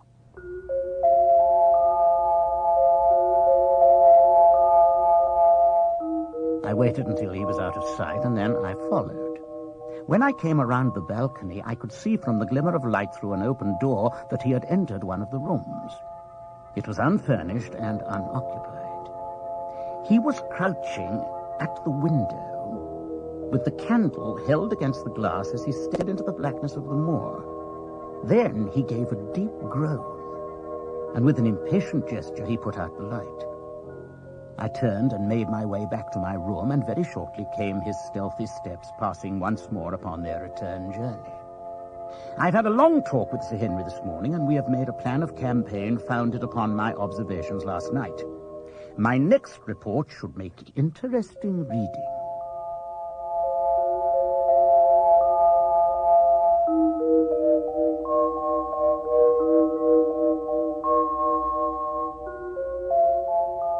Before breakfast on the morning following my adventure, I looked out of the window where Barrymore had stood, candle in hand. I could see an opening between 2 trees which enables one to look down upon the moor, while from the other windows in the house one can only obtain a glimpse of it. It follows, therefore, that Barrymore chose that window to look for something or for someone on the moor. The opening of the door, which I had heard after I returned to my room, might mean he had gone out to keep a clandestine appointment, which could explain the sobbing of his wife in the night. I spoke to Sir Henry about what had transpired. He was less surprised than I had expected. I knew that Barrymore walked about nights, and I had a mind to speak to him about it. 2 or 3 times I've heard his steps in the passage, coming and going, just about the hour you name. Perhaps he pays a visit every night to that particular window. Perhaps he does. If so, we should be able to shadow him and see what he is after. I wonder what your friend Holmes would do if he were here. I believe he would do exactly what you now suggest. He would follow Barrymore. Then we shall do it together. But surely he would hear us. The man is rather deaf. And in any case, we must take our chance of that. We'll sit up in my room tonight and wait until he passes. Well, I think I shall take a stroll now, Watson. Just a moment until I fetch my hat. You needn't come. You're heading for the moor. Yes, I am. Well, you know what my instructions are. I'm sorry to intrude, but you heard how earnestly Holmes insisted that I should not leave you, especially that you should not go alone upon the moor. My dear fellow, Holmes, with all his wisdom, did not foresee some things which have happened since I've been upon the moor. You understand me? I'm sure that you are the last man in the world who would wish to be a spoil sport. I must go out alone. I hesitated, and he was gone. My conscience reproached me bitterly for having, on any pretext, allowed him to go out of my sight. I hurried off at once in the direction of Merripet House until I came to the point where the moor path branches off without seeing anything of Sir Henry. I mounted a hill from which I could command a view and saw him at once. He was on the moor path about 1/4 mile off. He was with Miss Stapleton. It was clear that there was an understanding between them, and that they had met by appointment. A wisp of green caught my eye. It was Stapleton with the butterfly net. He was closer to them than I was. At this point, Sir Henry suddenly drew her to his side. His arm was around her, but it seemed to me that she was straining away from him with her face averted. Next moment, I saw them spring apart as Stapleton came charging toward them, his absurd net dangling behind him. He gesticulated excitedly and then beckoned in a peremptory manner to his sister, who, after an irresolute glance at Sir Henry, walked off by the side of her brother. The baronet stood for a minute looking after them and then walked slowly back in my direction. I ran down the hill and met him at the bottom. Hello, Watson. Where have you dropped from? You don't mean to say you came after me in spite of all? I'm afraid I did. It was impossible for me to remain behind. Then you saw everything.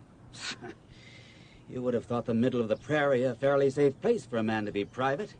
But by thunder, the whole countryside seems to have been out to see me do my wooing. And mighty poor wooing at that. Did you see her brother come out on us? Yes, I did. Did he ever strike you as being crazy, this brother of hers? I can't say that he ever did. I dare say not. I always thought him sane enough until today. But you can take it from me that either he or I ought to be in a straitjacket. Oh, what's the matter with me anyhow? You've lived near me for some weeks, Watson. Tell me straight. Is there anything that would prevent me from making a good husband to a woman that I loved? I should say not. He can't object to my worldly position, so it must be myself that he has this down on. What has he against me? I never hurt anyone in my life, and yet he would not so much as let me touch the tips of her fingers. Did he say so? That and a great deal more. I tell you, Watson, I've only known her these few weeks, but from the first I felt that she was made for me. And she, too. She was happy when she was with me. That I'll swear.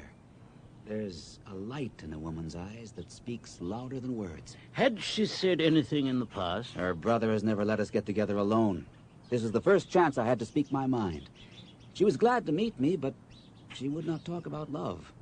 She kept coming back to the danger of this place, and that she would never be happy until I had left. What was your reply? I told her that the only way I would leave is for her to go with me, and offered to marry her. Did she accept? Before she could answer, her brother came running at us like a madman, his eyes blazing with fury. He screamed, "What was I doing with the lady? Did I think because I was a baronet I could do what I liked?" I told him I hoped she might honor me by becoming my wife, but it made matters no better. So then I lost my temper too, and answered him rather more hotly than I should, perhaps. It is understandable, though. It ended by his going off with her, as you saw. And here am I, as badly puzzled as any in this county. Just tell me what it all means, Watson, and I'll owe you more than I can ever hope to repay. Our conjectures led us nowhere, but they were set to rest by a visit from Stapleton himself that very afternoon. He had come to offer apologies for his rudeness of the morning. And after a long private interview with Sir Henry in his study, the breach is quite healed, and we are to dine at Merripet House this evening. That night, Sir Henry and I waited up for Barrymore. At 2, we heard the creak of a step in the passage. Very stealthily, we followed Barrymore to the same room and the same window. As we walked in, Barrymore sprang from the window with a sharp hiss of his breath and stood livid and trembling before us. What are you doing here, Barrymore? Nothing, sir. It was the window, sir. I go round at night to see that they are fastened. On the second floor? Oh, yes, sir. All the windows. Look here, Barrymore. We've made up our minds to have the truth out of you, so it'll save you trouble to tell it sooner rather than later. Come now, no lies. What were you doing at that window? I was doing no harm, sir. I was holding a candle at the window. And why were you doing that? Don't ask me, Sir Henry. Don't ask me. I give you my word, sir, it is not my secret. I cannot tell it. If it concerned no one but myself, I would not try to keep it from you. He must have been holding it as a signal. Let us see if there is any answer. I'll hold the candle as he did. Ah! There it is, Sir Henry. A tiny pinpoint of yellow light in the dark. No, it is nothing, sir. Nothing at all. I assure you, sir. Move your light across the window, Watson. See, the other moves also. Now, you rascal, do you deny that it is a signal? Come, speak up. Who is your confederate? And what is this conspiracy that is going on? It is my business and not yours. I will not tell. Then you leave my employment right away. Very good, sir. If I must, I must. And you go in disgrace. By thunder, you may well be ashamed of yourself. Your family has lived with mine for over 100 years under this roof, and here I find you deep in some plot against me. No, sir. Not against you, sir. Believe me, sir. We have to go, Eliza. This is the end of it. We can pack our things. Oh, John, have I brought you to this? Is it my doing, Sir Henry? It's all mine. He hasn't done nothing except for my sake and because I asked him. Well, speak out, then. What does it mean? My unhappy brother is starving on the moor. We cannot let him perish at our very gates. The light is a signal to him that the food is ready for him, and his light out yonder is to show where to bring it. Then your brother is... The escaped convict, sir. Selden, the criminal. That's the truth, sir. I said it was not my secret, and I could not tell it to you. But now that you have heard it, you will see it is no plot against you. Yes, sir.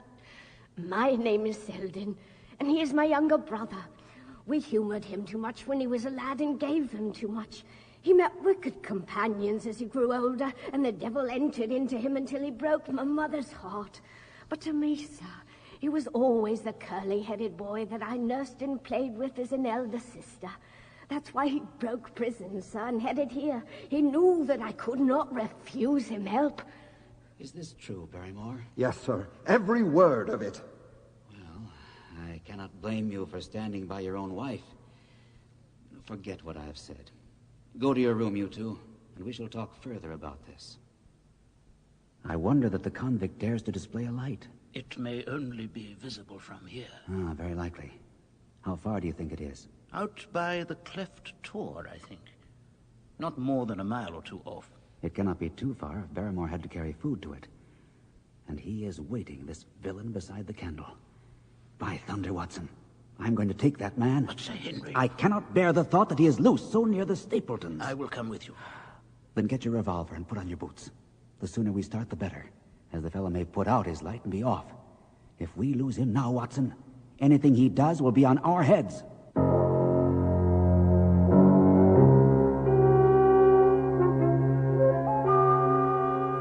In 5 minutes, we were outside the door, starting upon our expedition. We hurried through the dark shrubbery amid the dull moaning of the autumn wind and the rustle of the falling leaves. The night air was heavy with the smell of damp and decay. Now and again, the moon peeped out for an instant, but clouds were driving over the face of the sky, and just as we came out on the moor, A thin rain began to fall. The light still burned steadily in front. Are you armed, Sir Henry? I have a hunting crop. We must close in on him rapidly, for he is said to be a desperate fellow. We shall take him by surprise and have him at our mercy before he can resist. I say, Watson, what would Holmes say to this? How about that hour of darkness in which the power of evil is exalted? My God, what's that? I don't know. It's a sound they have on the moor. I've heard it once before. Watson, it was the cry of a hound. What do they call this sound? Who? The folk in the countryside. Oh, they are ignorant people. Why should you mind what they call it? Tell me, Watson, what do they say of it? They say it is the cry of the Hound of the Baskervilles. Oh, a hound it was. But it seemed to come from miles away. Over yonder, I think. It was hard to say whence it came. It rose and fell with the wind.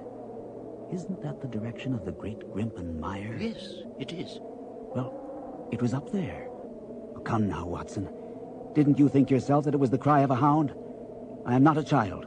You need not fear to speak the truth. Stapleton was with me when I heard it last. He said that it might be the call of a strange bird. No, it was a hound.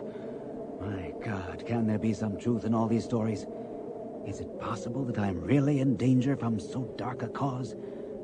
You don't believe it, do you, Watson? No, not for a moment. And yet, it was one thing to laugh about it in London. And it is another to stand here in the darkness of the moor and hear such a cry as that. And my uncle. There was the footprint of the hound beside him as he lay. It all fits together, I tell you. I don't think I am a coward, Watson. But that sound seemed to freeze my blood. Feel my hand. It's cold out here, Sir Henry. You'll be right as rain tomorrow. I don't think I'll ever get that cry out of my head. What do you advise we do now? Shall we turn back? No, by thunder.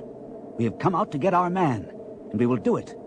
We are after the convict, and a hound of hell, as likely as not, is after us.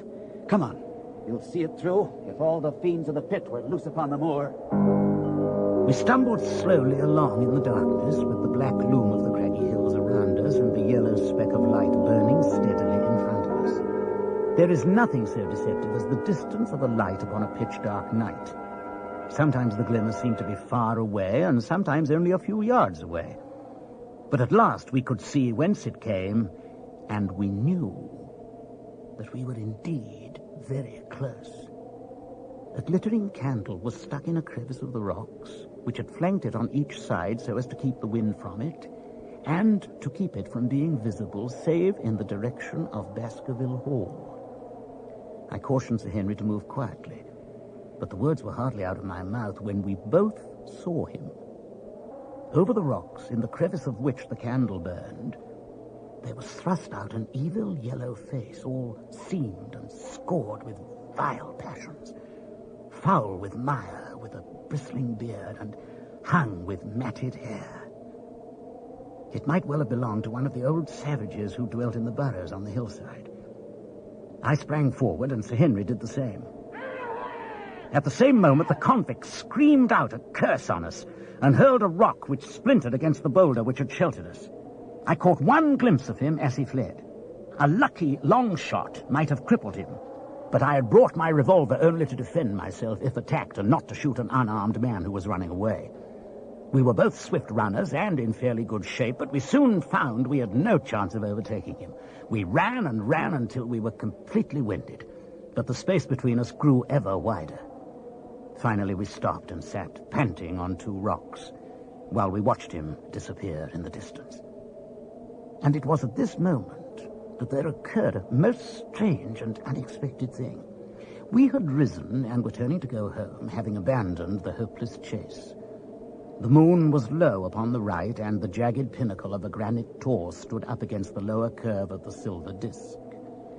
There, outlined against that shining background, as black as an ebony statue, I saw the figure of a man upon the tor, but just for a moment. As I cried out to Sir Henry and pointed to the figure, it vanished into thin air.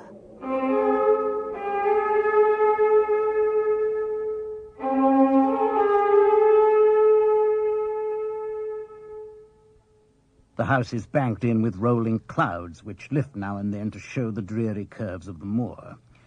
It is melancholy outside and in.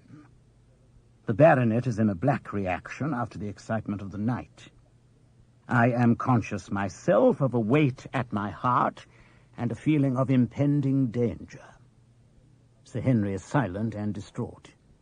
His nerves have been strangely shaken by that sound upon the moor. We had a small scene this morning after breakfast.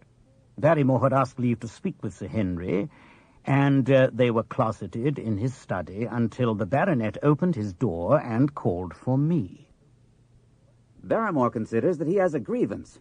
He thinks that it was unfair on our part to hunt his brother-in-law down, when he, of his own free will, had told us the secret. I may have spoken too warmly, sir. If I have, I am sure I beg your pardon. At the same time, I was very much surprised when I heard you two gentlemen come back this morning and learn that you had been chasing Selden. The poor fellow has enough to fight against, without my putting more upon his track. If you had told us of your own free will, it would have been a different thing. You only told us, or rather, your wife only told us when it was forced from you. I didn't think you would have taken advantage of it, Sir Henry. Indeed, I didn't. The man is a public danger.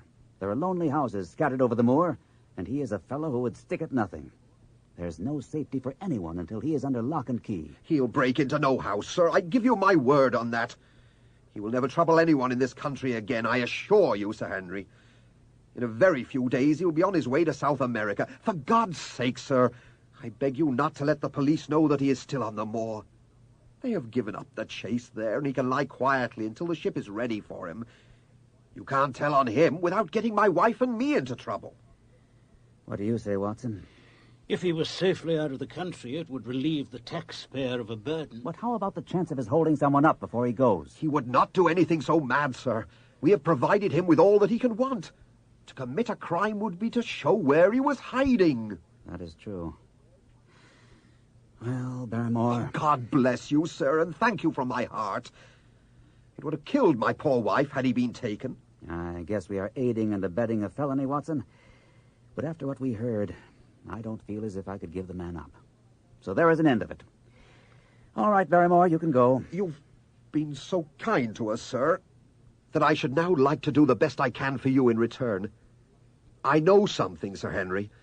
Perhaps I should have said it before, but it was long after the inquest that I found it out. It is about poor Sir Charles's death. Do you know how he died? No, sir, I don't know that. What then? I know why he was at the gate at that hour. It was to meet a woman. To meet a woman? Yes, sir. And the woman's name? I can't give you the name, sir, but I can give you the initials. They were L.L. How do you know this? Well, Sir Henry, your uncle had a letter that morning. Just one, so I took particular notice of it. It was from Coombe Tracy, and it was addressed in a woman's hand. Well? Well, sir, I thought no more of the matter, and never would have done had it not been for my wife. Only a few weeks ago, she was cleaning out Sir Charles's study. It had not been touched since his death, and she found the ashes of a burnt letter in the back of the grate. What was left of it seemed to be a postscript that said, please, please, as you are a gentleman, burn this letter and be at the gate by 10 o'clock.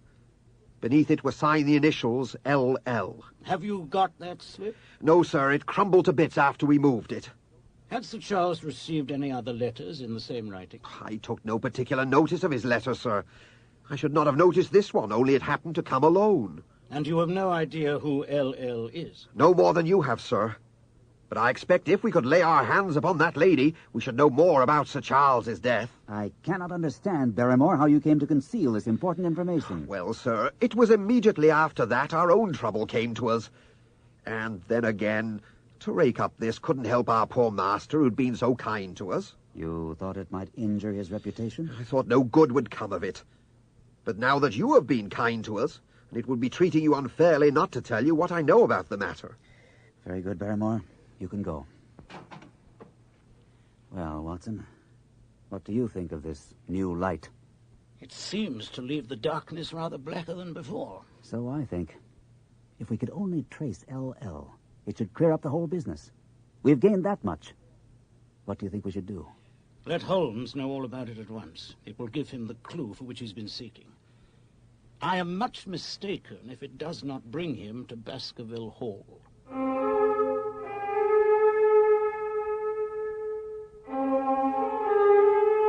I went at once to my room and drew up my report for Holmes. No doubt the blackmailing case must be absorbing all his faculties, and yet this new factor must surely arrest his attention and renew his interest. I wish he were here. The next morning the weather turned foul. The rain poured down, rustling on the ivy and dripping from the eaves. In the evening I put on my raincoat and walked far upon the sodden moor, the rain beating on my face and the wind whistling about my ears. God help those who wander into the great mire now, for even the firm lands are becoming a morass. I found the black tor upon which I'd seen the solitary watcher, and from its craggy summit I looked out across the melancholy downs. No one was about. As I walked back, I was overtaken by Dr. Mortimer driving his dog-cart over a rough moorland track. He insisted upon giving me a lift homeward. I found him troubled over the disappearance of his little spaniel. I gave him such consolation as I might, but I could not help thinking of the pony on the Grimpen Mire, and I do not fancy that he will see his little dog again. He's probably waiting for you at home. I hope so, Watson. He's been a good companion. By the way, Mortimer, I suppose there are few people living within driving distance whom you do not know. Hardly any, I should think. Do you know any woman whose initials are L.L.? None. There are a few gypsies and labouring folk, for whom I can't answer. But among the farmers and the gentry there's no one. Oh, wait a bit, though. There is Laura Lyons, but she lives in Coombe Tracy. Who is she? She's Franklin's daughter. What, old Franklin? The litigious crank? Exactly. She married an artist named Lyons who came sketching on the moor. He proved to be a blackguard and deserted her. The fault, from what I hear, may not have been entirely one-sided. Her father refused to have anything to do with her because she had married without his consent. So, between the old sinner and the young one, the girl has had a pretty bad time. How does she live? I fancy old Franklin allows her a pittance. Whatever she may have deserved, one could not allow her to go hopelessly to the bad. Well, several people here did something to enable her to earn an honest living. Stapleton for one, and Sir Charles for another. I gave a trifle myself to help her set up in a typewriting business. Well, we're here, Watson. Do you mind if I pop in and say hello to Sir Henry? I don't mind at all, and I feel certain Sir Henry would be delighted.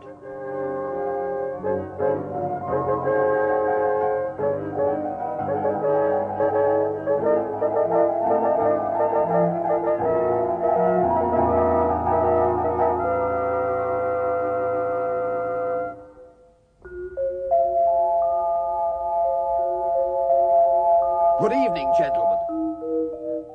Good evening, Barrymore. Is Sir Henry about? He is in the library.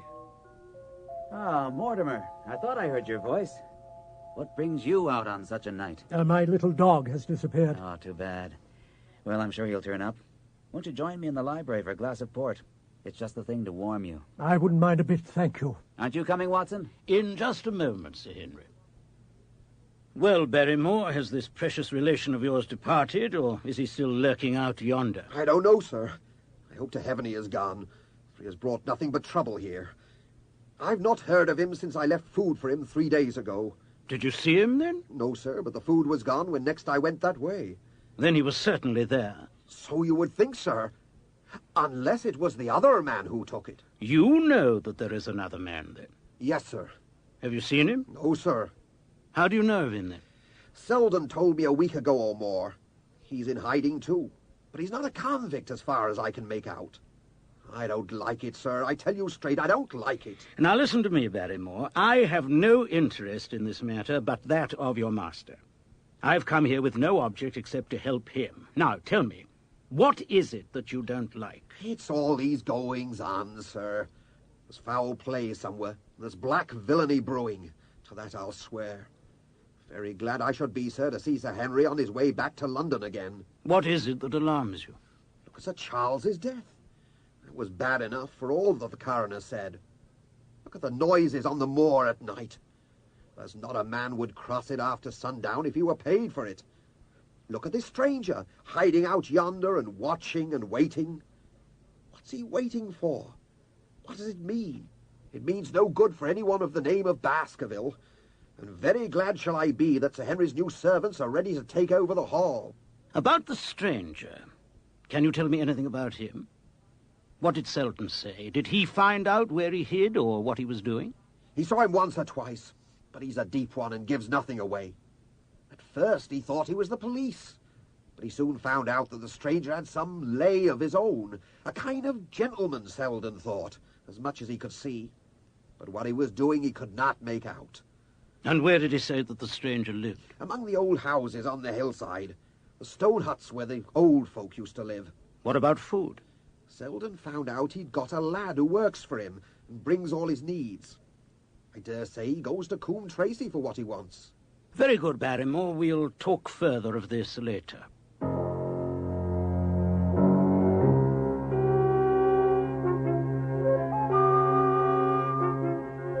At breakfast, I informed Sir Henry about my discovery, and I asked him whether he would care to accompany me to Coombe Tracy. At first he was eager to come, but on second thought, it seemed to both of us that if I went alone, the results might be better. When I reached Coombe Tracy, I made inquiries for the lady whom I had come to interrogate. I found no difficulty in finding her rooms, which were central and well appointed. A maid showed me in without ceremony, and as I entered the sitting-room, a lady who was sitting before a typewriter sprang up with a pleasant smile of welcome. Her face fell, however, when she saw that I was a stranger, and she sat down again and asked me the object of my visit. She was a handsome woman, but there was a hardness, a coarseness to her lovely features. I struggled to discuss my mission with her as delicately as possible, but got off to a wrong footing immediately. I have the pleasure of knowing your father. There is nothing in common between my father and me. I owe him nothing, and his friends are not mine. If it were not for the late Sir Charles Baskerville and some other kind hearts, I might have starved for all that my father cared. It was about the late Sir Charles that I've come here to see you. What can I tell you about him? You knew him and corresponded with him, did you not? What is the object of these questions? The object is to avoid a public scandal. It is better that I should ask them here than that the matter should pass outside our control. What is it you wish to know? Did you correspond with Sir Charles? I certainly wrote to him once or twice to acknowledge his generosity. Have you the dates of those letters? No. Have you ever met him? Yes, once or twice, when he came to Coombe Tracy. He was a very retiring man, and he preferred to do good quietly. But if you saw him, and wrote him so seldom, how did he know enough about your affairs to help you? There were several gentlemen who united to help me. One was Mr Stapleton, a neighbour and intimate friend of Sir Charles. He was exceedingly kind, and it was through him that Sir Charles learnt of my affairs. Did you ever write to Sir Charles, asking him to meet you? Really, sir, this is a very extraordinary question. I'm sorry, madam, but I must repeat it. Then I answer, certainly not. Not on the very day of Sir Charles's death? No. Surely your memory deceives you. I could even quote a passage of your letter. It ran, "Please, please, as you are a gentleman, burn this letter and be at the gate at 10 o'clock. Is there no such thing as a gentleman? You do Sir Charles an injustice. He did burn the letter. But sometimes a letter may be legible even when burned. You acknowledge now that you wrote it? Yes, I did write it. I did write it. Why should I deny it? I have no reason to be ashamed of it. I wished him to help me. I believed that if I had an interview, I could gain his help, so I asked him to meet me. But why at such an hour? Because I had just only learned that he was going to London next day and might be away for months. There were reasons why I could not get there earlier. But why a rendezvous in the garden instead of a visit to the house? Do you think a woman could go alone at that hour to a bachelor's house? Well, what happened when you did get there? I never went. Mrs. Lyons. No, I swear to you on all that I hold sacred. I never went. Something intervened to prevent my going. And what was that? That is a private matter. I cannot tell you. Mrs. Lyons, you're taking a very great responsibility and putting yourself in a very false position by not making an absolutely clean breast of all that you know. If I have to call in the aid of the police, you will find how seriously you are compromised. If your position is innocent, why did you deny having written the letter? Because I feared that some false conclusion might be drawn from it, and I might find myself involved in a scandal. And why were you so pressing that Sir Charles should destroy the letter? If you have read it, you will know. I did not say that I had read all the letter. You quoted some of it. Just the postscript. The letter had, as I said, been burned, and it was not all legible. I ask you once again why it was that you were so pressing that Sir Charles should destroy this letter, which he received on the day of his death. The matter is very private. The more reason why you should avoid a public investigation. I will tell you then. If you have heard anything about my unhappy history, you will know that I made a rash marriage and have reason to regret it. I have heard so much. My life has been one incessant persecution from a husband who I abhor. The law is upon his side, and every day I am faced with a possibility that he may force me to live with him. At the time I wrote the letter, I had learned that there was the prospect of my regaining my freedom if certain expenses could be met. I knew Sir Charles' generosity, and I thought if he heard the story from my own lips, he would help me. Why, then, did you not go? Because I received help in the interval from another source. And why did you not write to Sir Charles and explain this? So I should have done if I had not seen his death notice in the paper next morning. And you will not add anything further than what you've said so far? There is nothing more to add. I think there is, Mrs. Lyons, and perhaps you may be induced to tell it some day. Good day, madam.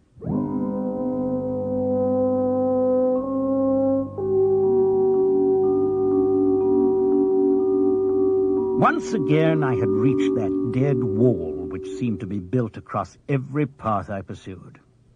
For the moment I could proceed no farther in that direction, but must turn back to that other clue which was to be sought for among the stone huts upon the moor. Barrymore's indication had been that the stranger I sought lived in one of the abandoned huts.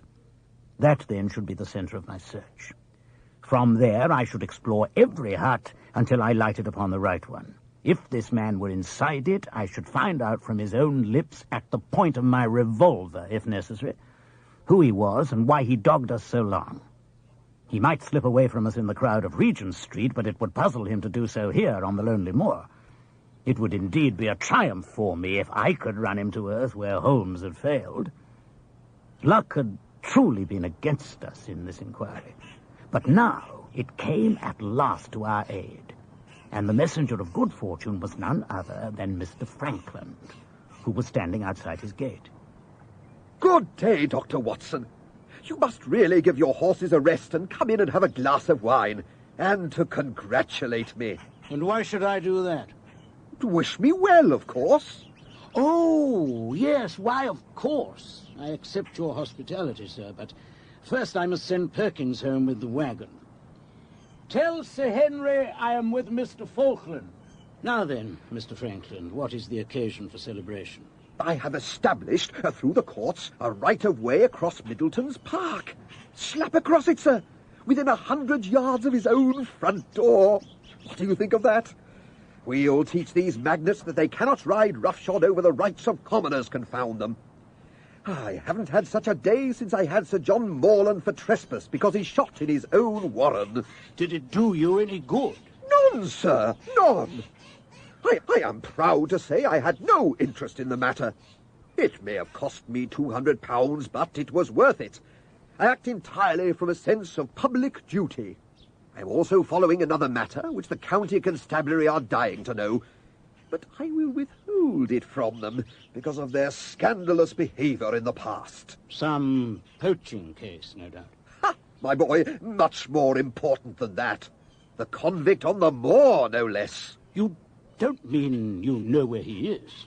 I may not know exactly where he is, but I am quite sure that I could help the police, if it suits me, lay their hands upon him. Has it ever struck you that the way to catch the man is to find out where he gets his food and trace it to him? No doubt. But how do you know that he is anywhere upon the moor? Because I have seen with my own eyes the messenger who takes him his food. A child does it. I see him every day through my telescope on the roof. He passes along the same path at the same hour. And to whom should he be going except to the convict? I should say that it was much more likely that it is the son of one of the moorland shepherds taking out his father's dinner. Indeed, sir.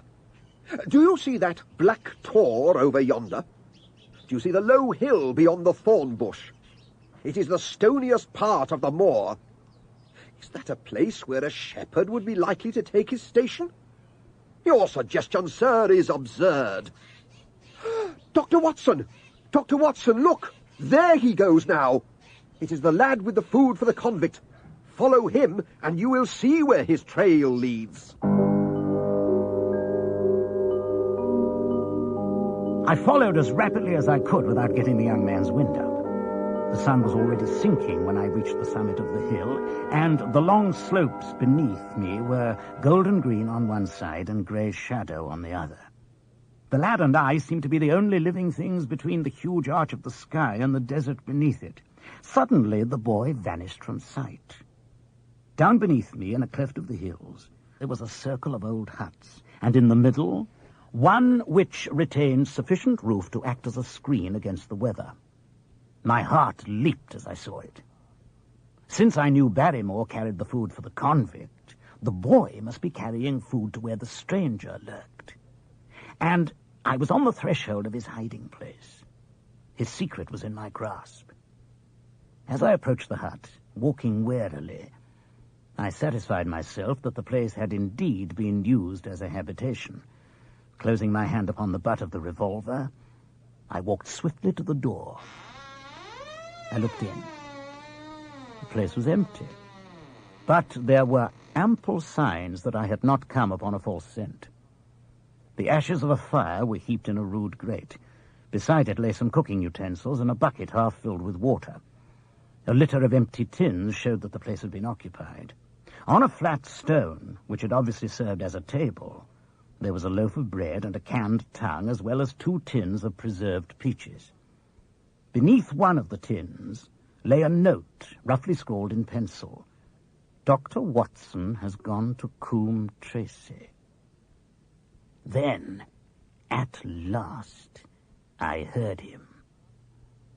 The sharp clink of a boot striking upon a stone. I shrank back into the darkest corner of the hut and cocked the pistol in my pocket. There was a long pause, which showed that he had stopped. Then, suddenly, the footsteps approached anew, until a shadow fell across the opening of the hut.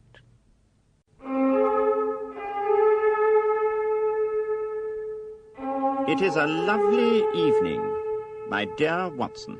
What?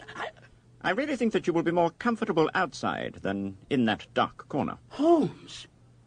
Holmes! Come outside, and please be careful with the revolver. Holmes, my dear fellow, I never was more glad to see anyone in my life. Or more astonished, eh? Well, I must confess to it. The surprise was not all on one side, I assure you. I had no idea that you had found my occasional retreat, still less that you were inside it until I was within 20 paces of the door. My footprint, I presume. No, Watson, not your footprint. If you seriously desire to deceive me, you must change your tobacconist. When I see the stub of a cigarette marked Bradley, Oxford Street, I know that my friend Watson is in the neighbourhood. You threw it down, no doubt, when you charged into the empty hut. Exactly. And knowing your admirable tenacity, I was convinced that you were sitting in ambush, weapon in hand, waiting for the tenant to return.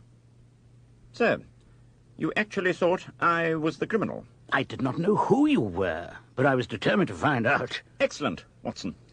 And how did you come upon me? You saw me, perhaps, on the night of the convict hunt when I was so imprudent as to allow the moon to rise behind me. Yes, I saw you then. And have no doubt searched all the huts until you came to this one. No, your boy had been observed, and that gave me a guide where to look. The old gentleman with the telescope, no doubt. So, You have been to Coombe Tracy, have you? Yes. To see Mrs. Laura Lyons? Exactly. Well done. Our researches have evidently been running on parallel lines, and when we unite our results, we shall have a fairly full knowledge of the case. Well, I am delighted you are here. The responsibility and the mystery were becoming too much for my nerves. But how in the name of wonder did you come here? And what have you been doing? I thought that you were in Baker Street working out the case of blackmail. That was what I wished you to think.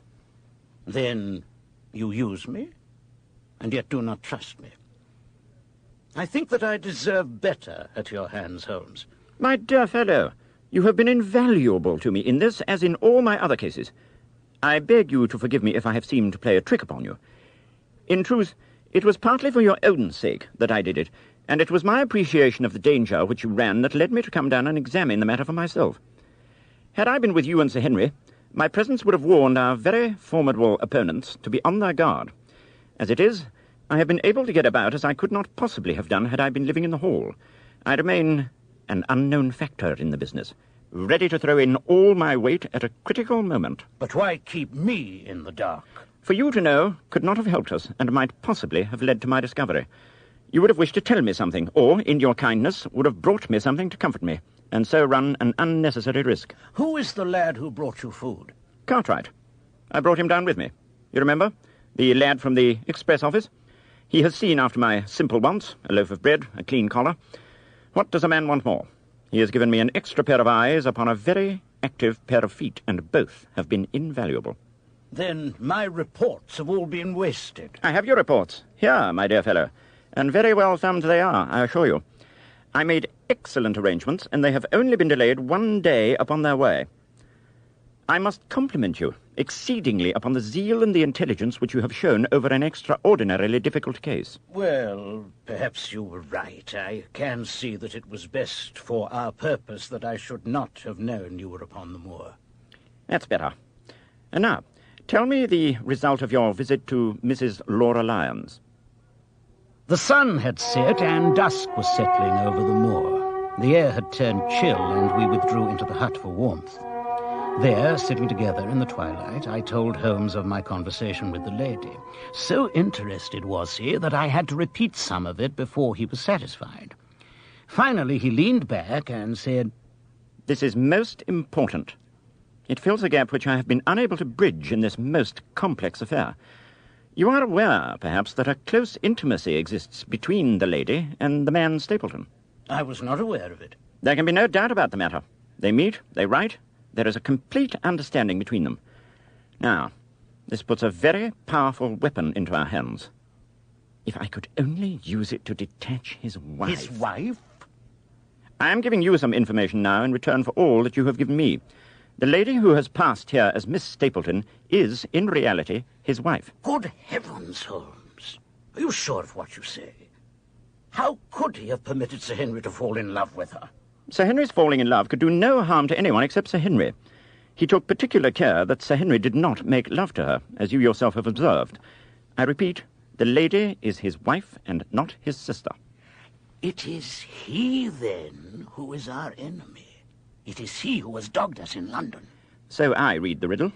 And the warning, it must have come from her. Exactly. But are you sure of this, Holmes? How do you know? Because he so far forgot himself as to tell you a true piece of autobiography upon the occasion when he first met you. I dare say he has regretted it many times since. He was once a schoolmaster in the north of England. Now, there is no one more easy to trace than a schoolmaster. A little investigation showed me that a school had come to grief under atrocious circumstances, and that the man who owned it, the name was different, had disappeared with his wife. The descriptions agreed. When I learned that the missing man was devoted to entomology, the identification was complete. If this woman is in truth his wife, where does Mrs. Laura Lyons come in? That is one of the points upon which your own researches have shed a light. I did not know about a projected divorce between herself and her husband. In that case, regarding Stapleton as an unmarried man, she counted, no doubt, on becoming his wife. And when she is undeceived? Why, then we may find the lady of service. It must be our duty to see her, both of us, tomorrow. Don't you think, Watson, that you are away from your charge rather long. Your place should be at Baskerville Hall. One last question, Holmes. Surely there is no need of secrecy between you and me. What is the meaning of it all? What is he after? It is murder, Watson. Refined, cold-blooded, deliberate murder. Do not ask me for particulars. My nets are closing upon him, even as his are upon Sir Henry. With your help, he is already almost at my mercy. There is but one danger which can threaten us. It is that he should strike before we are ready to do so. Another day, 2 at the most, and I have my case complete. But until then, guard your charge as closely as ever a fond mother watched her ailing child. Your mission today has justified itself, and yet I could almost wish that you had not left his side. Oh, my God! What is it? Hush! Hush! Where is it? Where is it, Watson? It comes from that direction, I think. There! The Hound! Come, Watson, come! Great heavens, if we are too late! He had started running swiftly over the moor. I followed at his heels. But now, from somewhere among the broken ground, immediately in front of us, there came one last despairing yell. And then a dull, heavy thud. We halted and listened. Not another sound broke the heavy silence of the windless night. Holmes put his hand to his forehead like a man distracted and said, He has beaten us. Watson, I fear we are too late. No, surely not. Fool that I was to stay my hand. And you, Watson, see what comes of abandoning your charge. By heavens, if the worst has happened, we'll avenge him. Can you see anything? Nothing.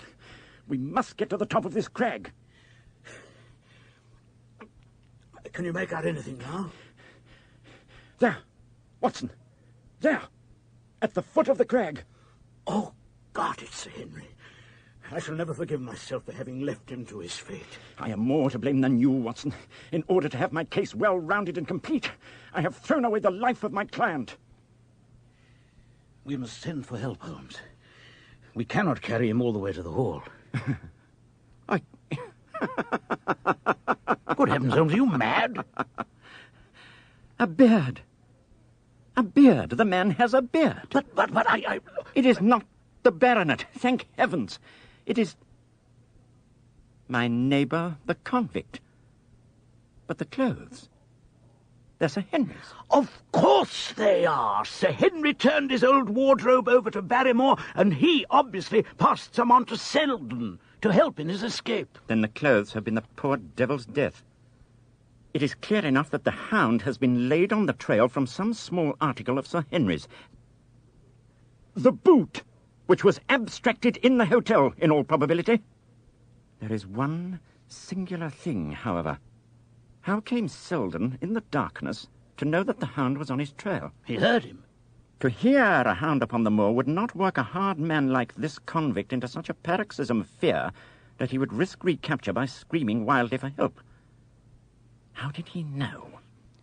A greater mystery to me is why this Hound, presuming that all our conjectures are correct... I presume nothing. Well, then, why this Hound should be loose tonight. I suppose that it does not always run loose upon the moor. Stapleton would not let it go unless he had reason to think Sir Henry would be there. My difficulty is the more formidable of the two. We shall very shortly get an explanation of yours, but mine may remain forever a mystery. The question now is, what shall we do with the poor wretch's body? We cannot leave it here to the foxes and the ravens. I suggest we put it into one of the stone huts until we can communicate with the police. Exactly.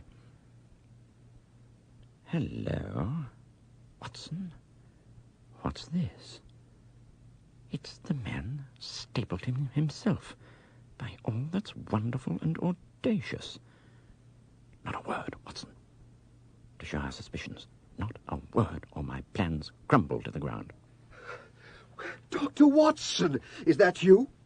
You're the last man that I should have expected to see out on the moor at this time of night. Dear me, what's this? Somebody hurt? No, don't tell me it is your friend Sir Henry. Who's this? It is Selden, the man who escaped from Princetown jail. Dear me, What a very shocking affair. How did he die? He appears to have broken his neck by falling over these rocks. My friend and I were strolling on the moor when we heard a cry. I heard a cry as well. That was what brought me out. I was uneasy about Sir Henry. Why about Sir Henry in particular? Because I had suggested that he should come over. When he did not come, I was surprised, and I naturally became alarmed for his safety when I heard the cries upon the moor. By the way, did you hear anything else beside a cry? No. Did you? No. What do you mean, then? Oh, you know the stories that the peasants tell about a phantom hound and so on. It is said to be heard at night upon the moor. I was wondering if there was any evidence of such a sound tonight. We heard nothing of the kind. What is your theory of this poor fellow's death? I have no doubt that anxiety and exposure have driven him off his head. He rushed about the moor in frenzied state and eventually fell over and broke his neck. It seems a most reasonable theory. What do you think about it, Mr. Sherlock Holmes? You are quick at identification. We have been expecting you in these parts since Dr. Watson came down. You are in time to see a tragedy. Yes, indeed. I will take an unpleasant remembrance back to London with me tomorrow. Oh, you return tomorrow? That is my intention. I hope your visit has cast some light upon these occurrences which have puzzled us. One cannot always have the success for which one hopes. An investigator needs facts and not legends or rumours. It has not been a satisfactory case. I would suggest carrying this poor fellow to my house, but it would give my sister such a fright I do not feel justified in doing so. I think that if we put something over his face, he will be safe until morning.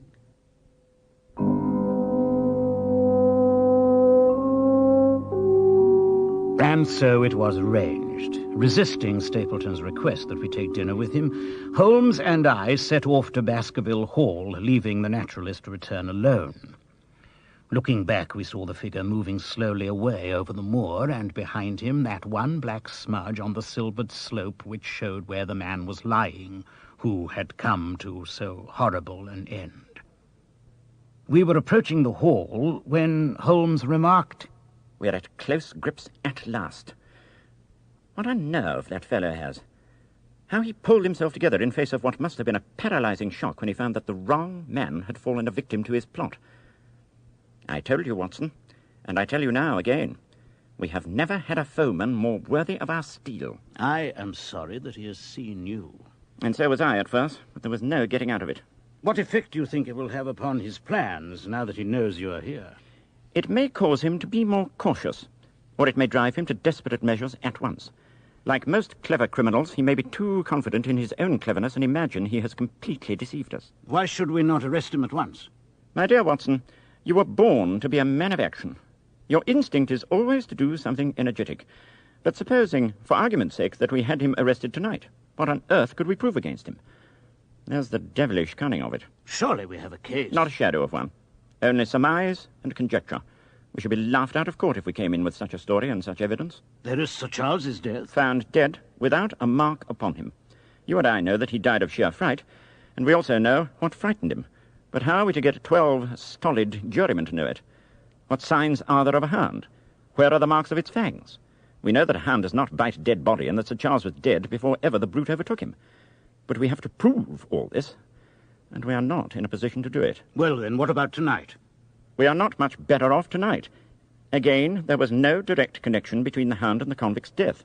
We never saw the hound. We heard it, but we could not prove it was running upon this man's trail. There is a complete absence of motive. No, my dear fellow, we must reconcile ourselves to the fact that we have no case at present, and that it is worth our while to run the risk in order to establish one." "And how do you propose to do that?"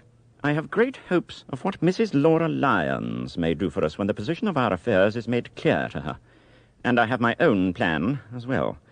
Sufficient for tomorrow is the evil thereof, but I hope before that day is past to have the upper hand at last." "Well, shall we go up? I must admit I am famished." "Yes, I see no reason for further concealment. But one last word, Watson. Say nothing of the hound to Sir Henry.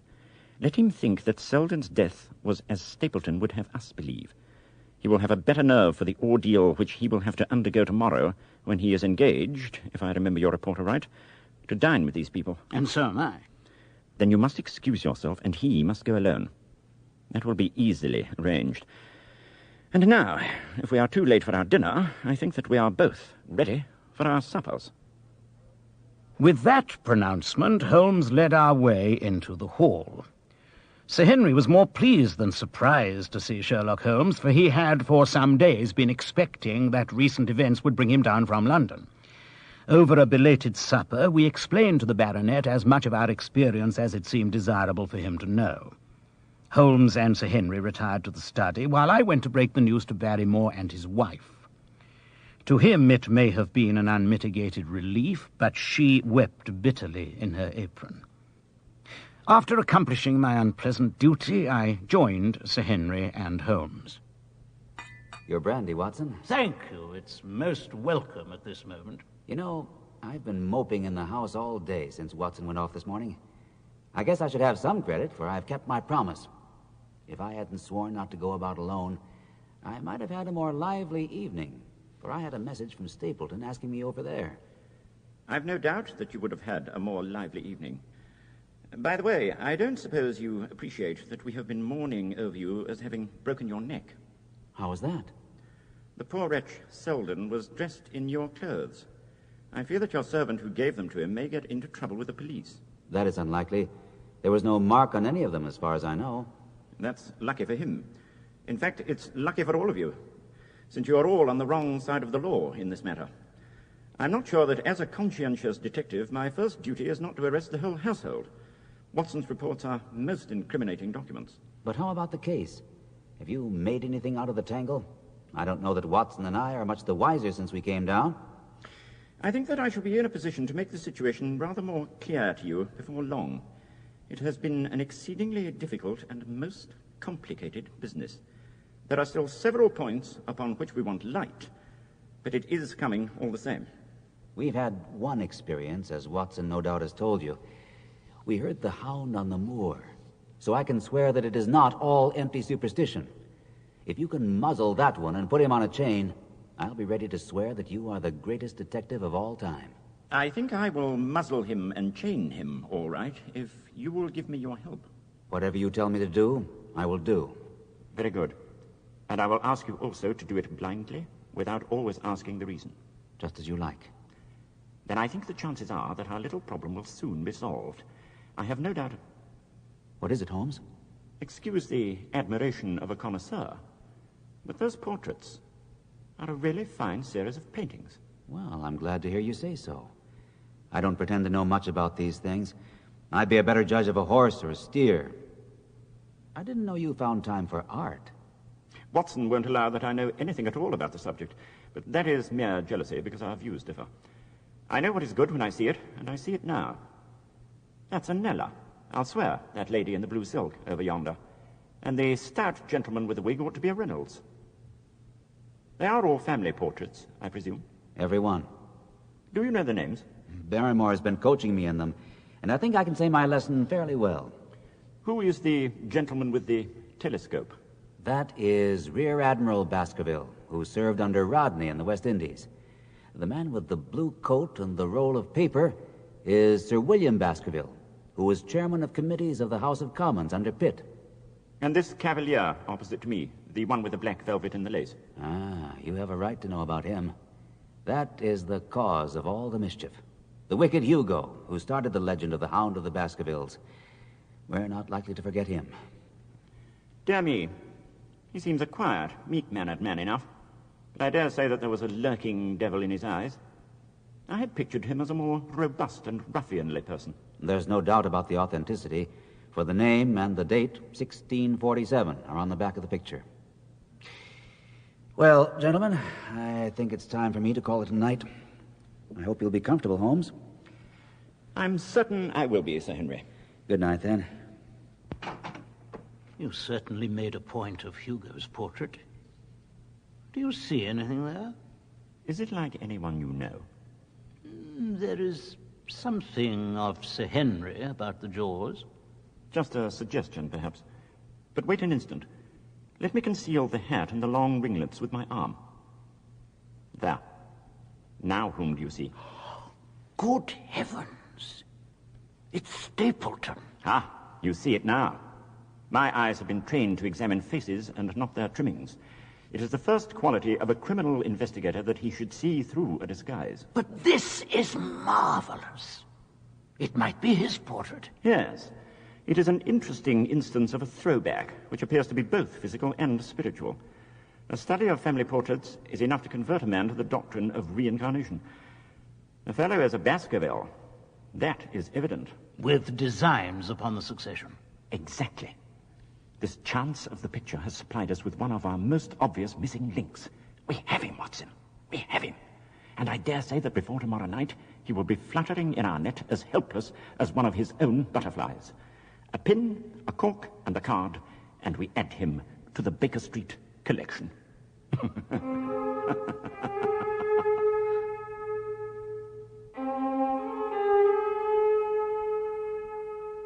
I was up betimes in the morning, but Holmes was about earlier still, for I saw him as I dressed coming up the drive.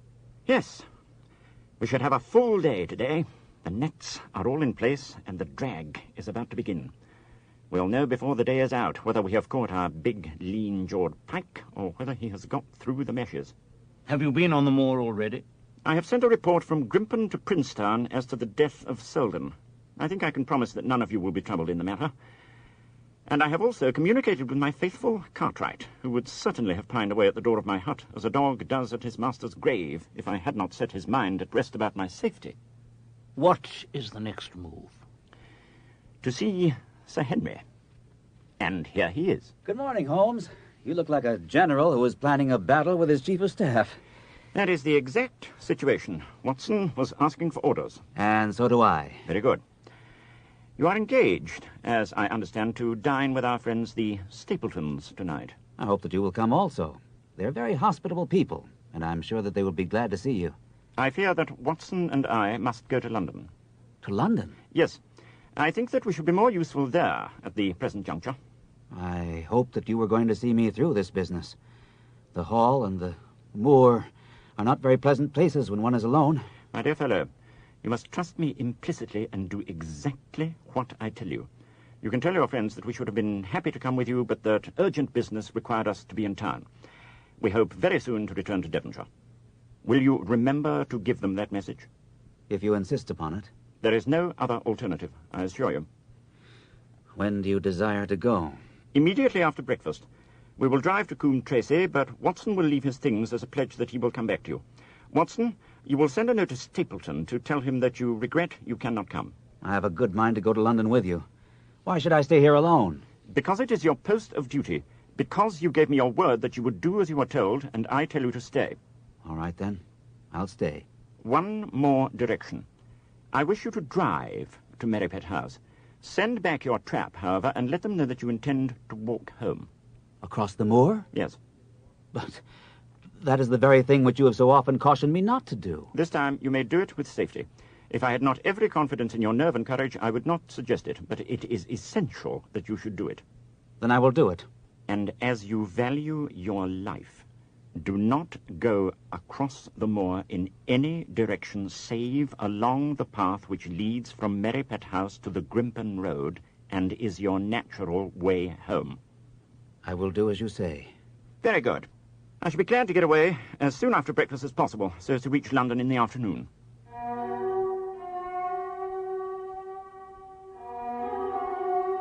I was much astounded by this programme, though I remembered that Holmes had said to Stapleton on the night before that his visit would terminate that day.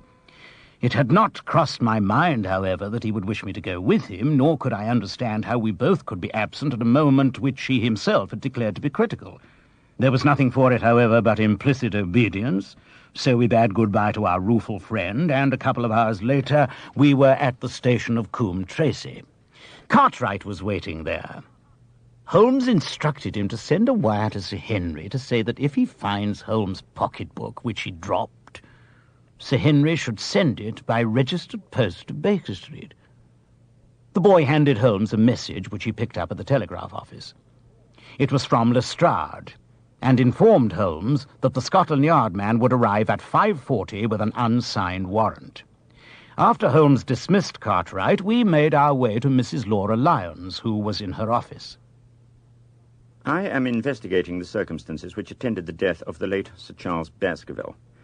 My friend here, Dr. Watson, has informed me of what you have communicated, and also of what you have withheld in connection with that matter. What have I withheld? You have confessed that you asked Sir Charles to be at the gate at 10 o'clock. We know that that was the place and the hour of his death. You have withheld what the connection is between these events. There is no connection. In that case, the coincidence must indeed be an extraordinary one. But I think we shall succeed in establishing the connection after all. I wish to be perfectly frank with you, Mrs. Lyons. We regard this case as one of murder, and the evidence may implicate not only our friend Mr. Stapleton, but his wife as well. His wife? The fact is no longer a secret. The person who has passed for his sister is really his wife. His wife? He is not a married man. Prove it to me. And if you can do so... I have come prepared to do just that. Here is a photograph of the couple taken in York 4 years ago. It is endorsed Mr. and Mrs. Vandeleur, but you will have no difficulty recognizing him and her also, if you know her by sight. And here are 3 written descriptions by trustworthy witnesses of Mr. and Mrs. Vandeleur, who at that time kept St. Oliver's School. Read them and see if you can doubt the identity of these people. Mr. Holmes, this man offered to marry me on condition that I could get a divorce from my husband. He has lied to me, the villain, in every conceivable way. Not one word of truth has he ever told me. Why should I preserve faith with him who has never kept any with me? Why should I try to shield him from the consequences of his own wicked acts? Ask me what you like. I shall hold nothing back. One thing I swear. When I wrote that letter, I never dreamed of any harm to the old gentleman who had been my kindest friend. I entirely believe you, madam. The recital of these events must be very painful to you, and perhaps it will make it easier if I tell you what occurred. You can check me if I make any material mistake. The sending of this letter was suggested by Stapleton? Exactly. And then after you had sent the letter, he dissuaded you from keeping the appointment? He told me it would hurt his self-respect that any other man should find the money for such an object, and that though he was a poor man himself, he would devote his last penny to removing the obstacles which divided us. He appears to be a very consistent character. And then you heard nothing until you read the reports of his death in the paper? No. And he made you swear to say nothing about your appointment with Sir Charles? He did. He said that the death was a very mysterious one, and that I should certainly be suspected if the facts came out. He frightened me into remaining silent. Quite so. But you had your suspicions? I knew him. But if he had kept faith with me, I should always have done so with him. I think that on the whole, you have had a fortunate escape. You had him in your power, and he knew it. And yet you're alive. You've been walking for some months very near the edge of a precipice. We must wish you good morning now, Mrs. Lyons, and it is probable that you will very shortly hear from us again.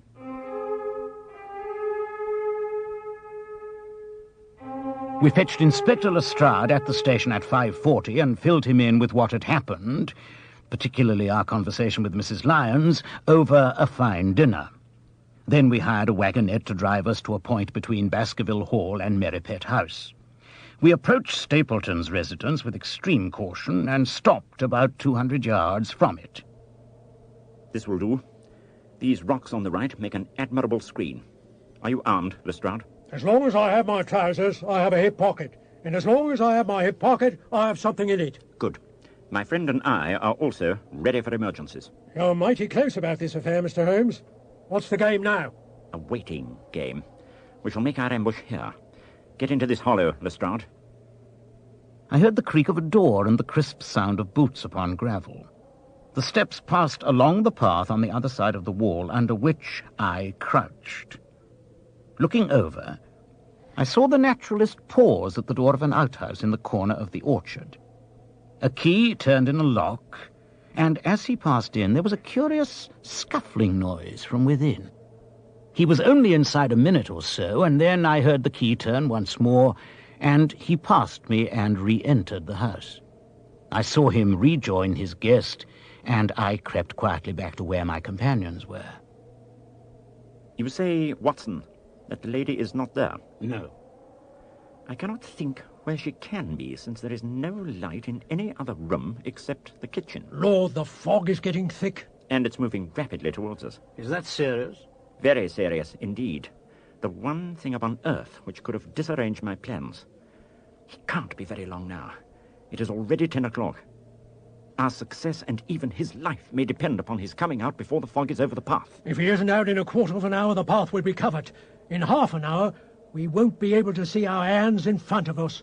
Shall we move farther back upon higher ground? Yes, I think it would be just as well. We're going too far. We dare not take the chance of his being overtaken before he can reach us. At all costs, we must hold our ground where we are. Thank God. I think I hear him coming. A sound of quick steps broke the silence of the moor. Crouching among the stones, we stared intently at the silver-tipped bank in front of us. The steps grew louder, and through the fog, as through a curtain, there stepped the man whom we were awaiting. He looked around him in surprise as he emerged into the clear, starlit night. Then he came swiftly along the path, passing close to where we lay, and went on up the long slope behind us. As he walked, he glanced continuously over either shoulder, like a man who is ill at ease. Hist! Look out. It's coming. Keep your guns at the ready. There was a thin, crisp, continuous patter from somewhere in the heart of that crawling bank. The cloud was within 50 yards of where we lay, and we glared at it all three, uncertain of what horror was about to break from the heart of it. Holmes, who had been staring forward in a rigid, fixed glare, started, and his lips parted in amazement. At the same instant, Lestrade gave a yell of terror and threw himself face downward upon the ground. I sprang to my feet, my inert hand grasping my pistol, my mind paralyzed by the dreadful shape which came at us from the shadows of the fog. A hound it was, an enormous, cold, black hound, but not such a hound as mortal eyes have ever seen. Fire burst from its open mouth, its eyes glowed with a smouldering glare, its muzzle and hackles and dewlaps were outlined in flickering flame. Never in the delirious dream of a disordered brain could anything more savage, more appalling, more hellish be conceived than that dark form and savage face which broke upon us out of the wall of the fog. With long bounds, the huge black creature was leaping down the track, following hard upon the footsteps of Sir Henry. So paralyzed were we by the apparition that we allowed him to pass before we recovered our nerves. Then Holmes and I both fired together, and the creature gave a hideous howl, which showed that one at least had hit him. He did not pause, however, but bounded forward. Far away on the path, we saw Sir Henry looking back, his face white in the moonlight, his hands raised in horror, glaring helplessly at the frightful thing which was hunting him down. But that cry of pain from the hound had blown our fears to the wind. If he was vulnerable, he was mortal. If we could wound him, we could kill him. In front of us, as we flew up the track, we heard scream after scream from Sir Henry and the deep roar of the hound. I was in time to see the beast spring upon its victim, hurl him to the ground. But the next instant, Holmes had emptied 5 shots into the creature's flank. With the last howl of agony and a vicious snap in the air, it rolled upon its back, feet pawing furiously, and then fell limp upon its side. The giant hound was dead. Sir Henry lay insensible where he had fallen. We tore away his collar, and Holmes breathed a prayer of gratitude when we saw there was no sign of a wound. The rescue had been in time. Our friend's eyelids shivered, and he made a feeble effort to move. Lestrade thrust his brandy flask between the baronet's teeth, and 2 frightened eyes were looking up at us. My God, what was it? What in heaven's name was it? It's dead, whatever it is. We've laid the family ghost, once and forever. Its muzzle glowed. It was not supernatural, merely phosphorus. A cunning preparation of it. There is no smell which might have interfered with its power of scent. We owe you a deep apology, Sir Henry, for having exposed you to this fright. I was prepared for a hound, but not for such a creature as this. And the fog gave us little time to receive him. You have saved my life. Having first endangered it. Are you strong enough to stand? Give me another mouthful of that brandy, and I shall be ready for anything. So, now, if you will help me up. There. What do you propose to do? To leave you here. You're not fit for further adventures tonight. If you will wait, one or the other of us will go back with you to the hall. We have our case, and now we only want our man. It's 1,000 to 1 against our finding him at the house. Those shots must have told him that the game was up. He followed the hound to call him off. Of that you may be certain. But we'll search the house and make sure. The front door was open, so we rushed in and hurried from room to room. On the upper floor, however, one bedroom door was locked. We could hear a faint moaning from within. Holmes struck the door just over the lock with the flat of his foot, and it flew open. Pistol in hand, we all three rushed into the room. A figure swathed and muffled in the sheets which had been used to secure it to the post. In a minute, we had torn off the gag, unswathed the bonds, and Mrs. Stapleton sank upon the floor in front of us. As her beautiful head fell upon her chest, I saw the clear red mark of a whiplash across her neck. The brute. Here, Lestrade, your brandy bottle. Put her in the chair. She has fainted from ill usage and exhaustion. Oh, is he safe? Has he escaped? He cannot escape us, madam. No, I didn't mean my husband. Sir Henry, is he safe? Yes. And the hound? It is dead. Thank God.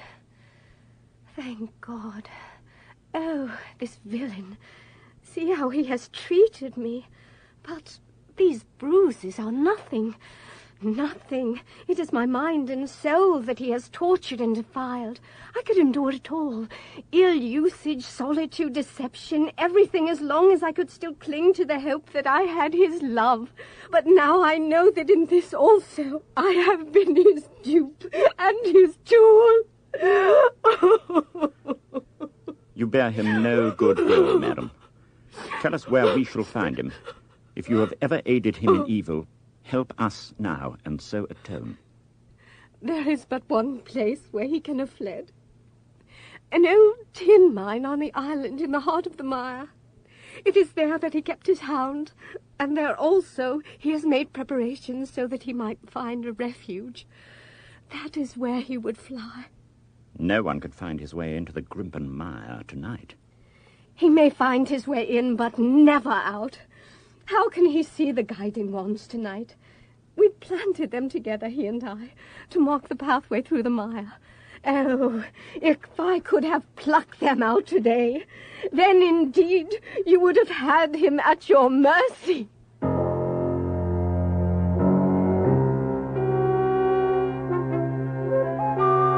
It was evident that all pursuit was in vain until the fog had lifted. We left Lestrade in possession of the house, while Holmes and I went back with the baronet to Baskerville Hall. The story of the Stapletons could no longer be withheld from him. But he took the blow bravely when he learned the truth about the woman he had loved. The shock of the night's adventures had shattered his nerves, and before morning he lay delirious in a high fever under the care of Dr. Mortimer.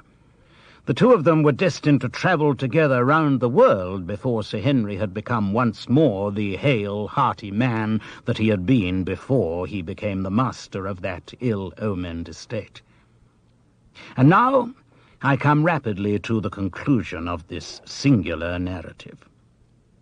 The next morning, after the fog had lifted, and we were guided by Mrs. Stapleton to the point where they had found a pathway through the bog, We left her standing upon a thin peninsula of firm, peaty soil which tapered out into the widespread bog.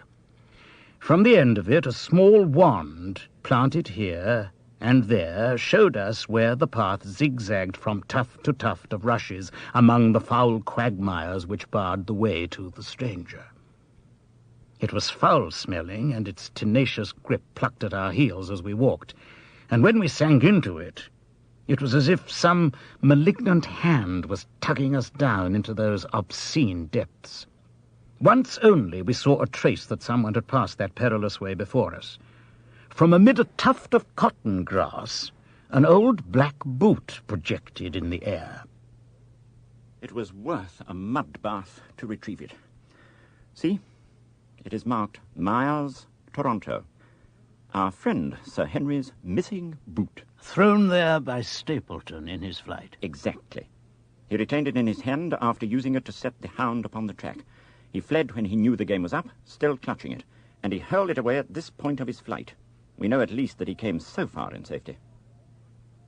But more than that, we were never destined to know, though there was much to surmise. There was, of course, no chance of finding footsteps in the mire, but as we reached firmer ground beyond the morass, we all looked eagerly, but no slightest sign of them ever met our eyes. If the earth told a true story, then Stapleton never reached the island of refuge towards which he struggled. Somewhere, in the heart of the great Grimpen Moor, down in the foul slime of the huge morass which had sucked him in, this cold and cruel-hearted man is forever buried.